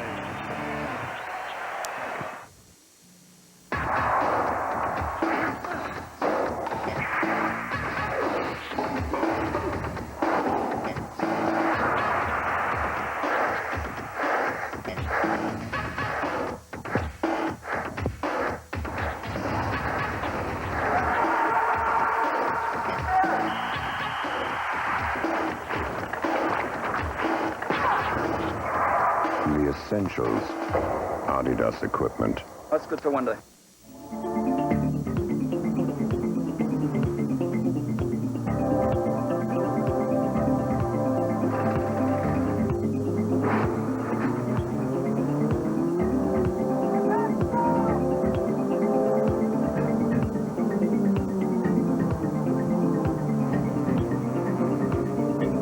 Catch the Grand Prix of Phoenix from the Phoenix International Speedway, Wednesday, 10 Eastern on Real TV, TSN. Here now, the Molson Cup 3 stars in Quebec City tonight. Star number 1, Flyers center Eric Lindros, who gets 2 goals and almost sparked the Flyers late in the game. The second star, Mike Ricci from Quebec, 2 goals, including the game winner for the Nords. And the third star, Quebec center Matt Sundin, a solid game, included 1 goal and 2 assists. So the Quebec Nordiques make it 3 straight wins with a 6-3 victory over the Philadelphia Flyers in Quebec City tonight. And this is the NHL.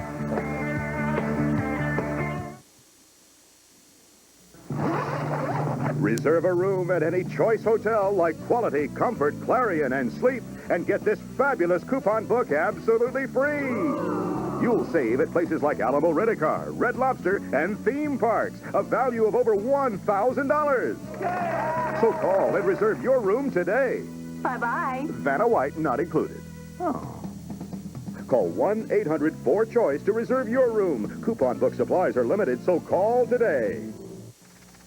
We're back, and hotter than ever. RCA Records presents More Country Heat.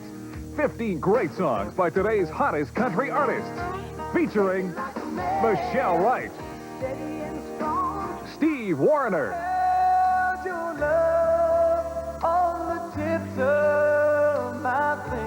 John Anderson,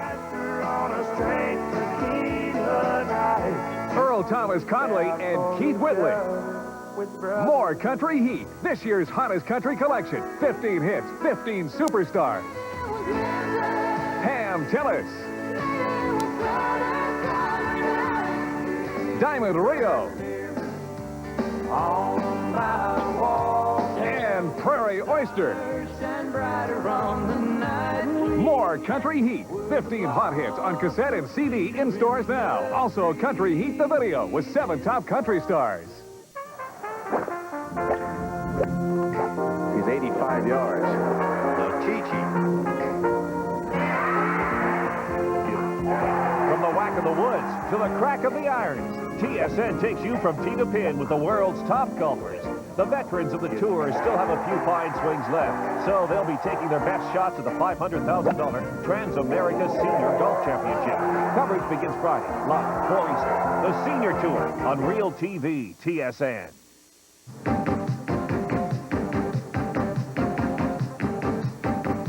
Now it's time for the TSN Turning Point, brought to you by Apple Auto Glass. The Quebec Nordiques had failed miserably in the power play, 0 for 8 until late in the third period with Kerry Huffman off for hooking. Mike Ricci made it 1 for 9. The biggest goal of the night was the game winner. The former Flyer Ricci, his third of the season at 16:03, turned the game in Quebec's favor. The Nordiques won 6-3. A cash donation will be made to the Coaching Association of Canada for the training and development of Canadian coaches in amateur sport. On behalf of TSN and Apple Auto Glass, saves you money on stone-chipped windshield repairs. Now to our TSN studios in Toronto, John Wells and Bob McKenzie. And a somewhat fitting conclusion at the Colisée in Quebec City. Lindros gets a couple of goals, but the Quebec Nordiques get the victory 6-3 over the Flyers tonight. Quickly, let's get to Saskatoon now and catch up with Paul Romanuk to find out what's going on there at Sask Place. Well, John, they're about halfway through the second period here, and the Calgary Flames are leading by a score of 3-1. Joel Otto has a couple of goals, and I guess if you can pick a home team, it would be the Calgary Flames. Technically, they are the visiting team, but Dave King, of course, a Saskatoon native, so he got a big rousing ovation. Not an ovation, but a good hand from the crowd, and also a big cheer going up for Theron Fleury and most of the people in the Calgary Flames. In terms of the pace, it's been pretty much your standard fare regular season NHL game. Talking to a couple of the players beforehand, and they said, yeah, it's kind of neat coming into a different building, but the bottom line is that in a game like this, it's not exhibition. The 2 points count, and everybody had their game faces on heading out. I noticed a few of the players seemed a little bit disappointed with the opening ceremonies that were going on. They're not used to that, of course, as much during the regular season. In general, though, a pretty good game. Again, about halfway through the second period, Flames are up 3-1. All right, Paul, lots more ahead on the NHL tonight. When we return, we'll talk to NHL President Gil Stein, get his reaction to what happened in Quebec City tonight and suspensions handed out by the National Hockey League today. This is the NHL Tonight. We're live from our studios in Toronto.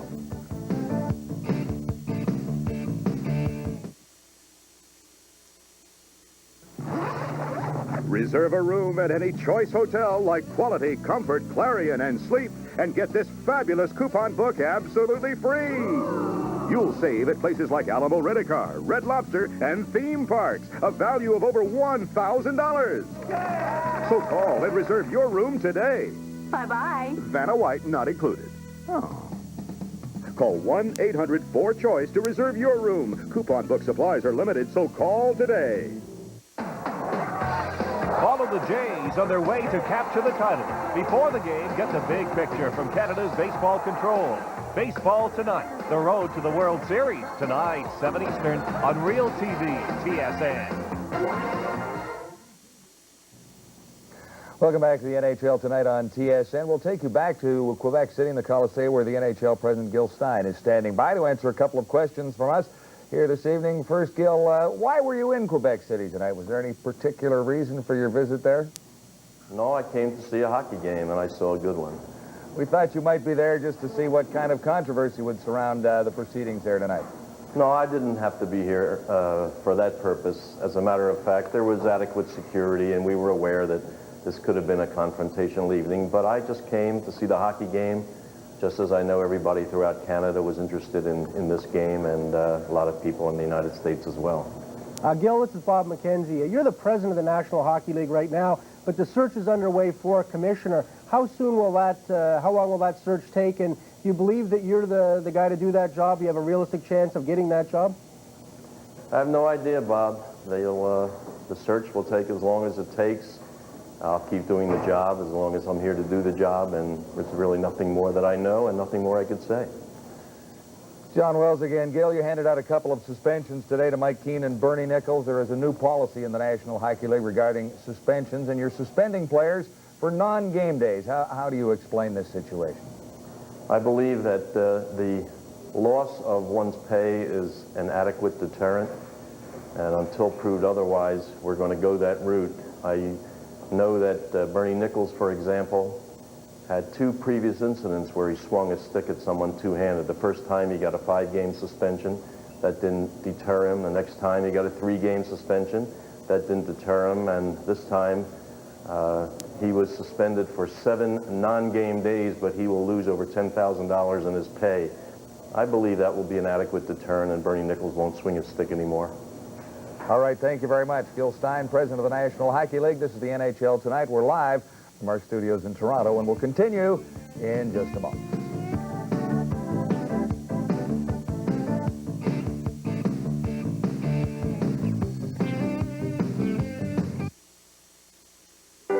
You know, there's real magic in Diet Pepsi. It's got that special aha ingredient.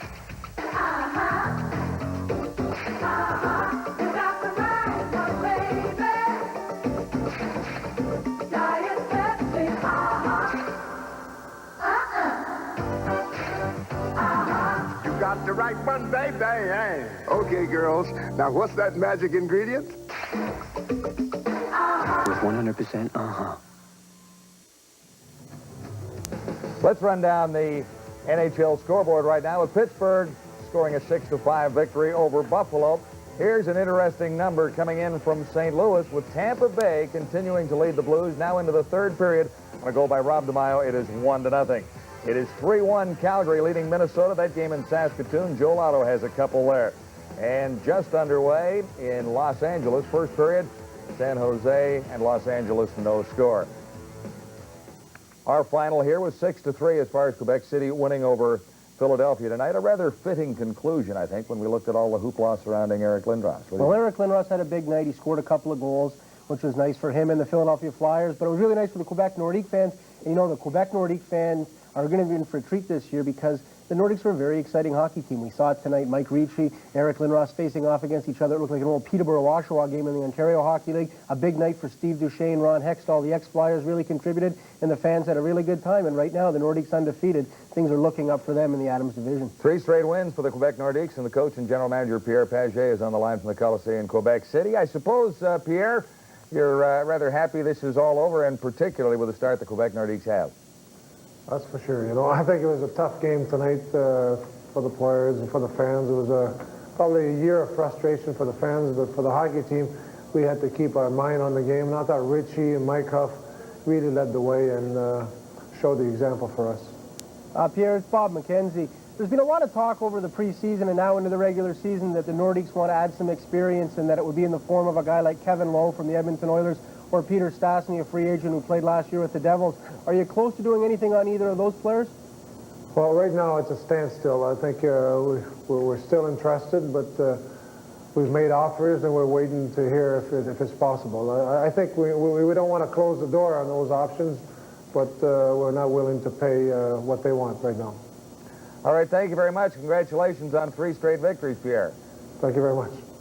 It's over for the Quebec Nordiques for tonight anyway, as they come away with a 6-3 victory over the Philadelphia Flyers. Live from Toronto, this is the NHL Tonight.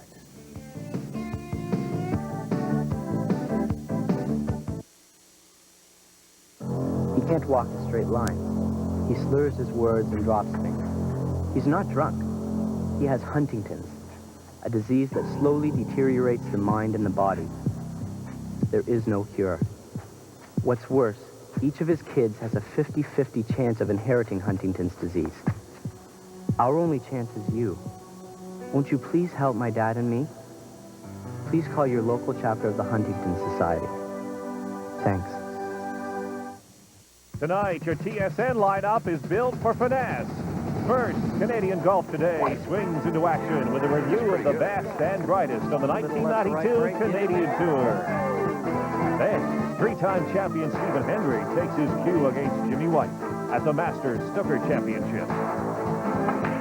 Later, the INSA GTP Racing Series makes a pit stop in Arizona for the Phoenix Grand Prix. Gear up for it tonight on Real TV, TSN. John Wells along with Bob McKenzie for a few final thoughts here. What did you see in that hockey game tonight? How good will the Quebec Nordiques be by the time we reach Christmas? Well, they're going to be a very explosive hockey team, and that's going to stand them in good stead in an Adams division that's constantly opening up. Montreal's playing more wide open, the Bruins are playing more wide open, and so are the Buffalo Sabres. The poor Hartford Whalers haven't won a game yet this season, so that's good news for the Quebec Nordiques. But there's still the acid test hasn't come yet. The game you saw tonight, the Philadelphia Flyers right now, even with Eric Lindros, a big #1 line for the Flyers. They have really a pop gun offense right now with some injury problems. They don't generate a lot of offense from the blue line, and as a result, they haven't really been tested over the course. I want to see how their defense holds up and make sure Hextall can stay healthy if they're going to be a team to be reckoned with in the Adams division. Final thought on the performance of Eric Lindros. I thought at one point in the third period that he might well be ready to get them back in the hockey game. Eric Lindros, I don't know if he had a great game. He had a great third period. He can be an impact player. We saw that. But his team came up a little short for him tonight. All right. Great start for the NHL tonight here on TSN. Join us again on Monday night, 7:30 Eastern. We follow Brett Hull and the Blues into Montreal on the Forum to meet the Canadians. Stay with us now for Sports Desk with Michael Landsberg and Brendan Connor coming right up. Thanks for joining us on the NHL Tonight. There's your final from the Colisée.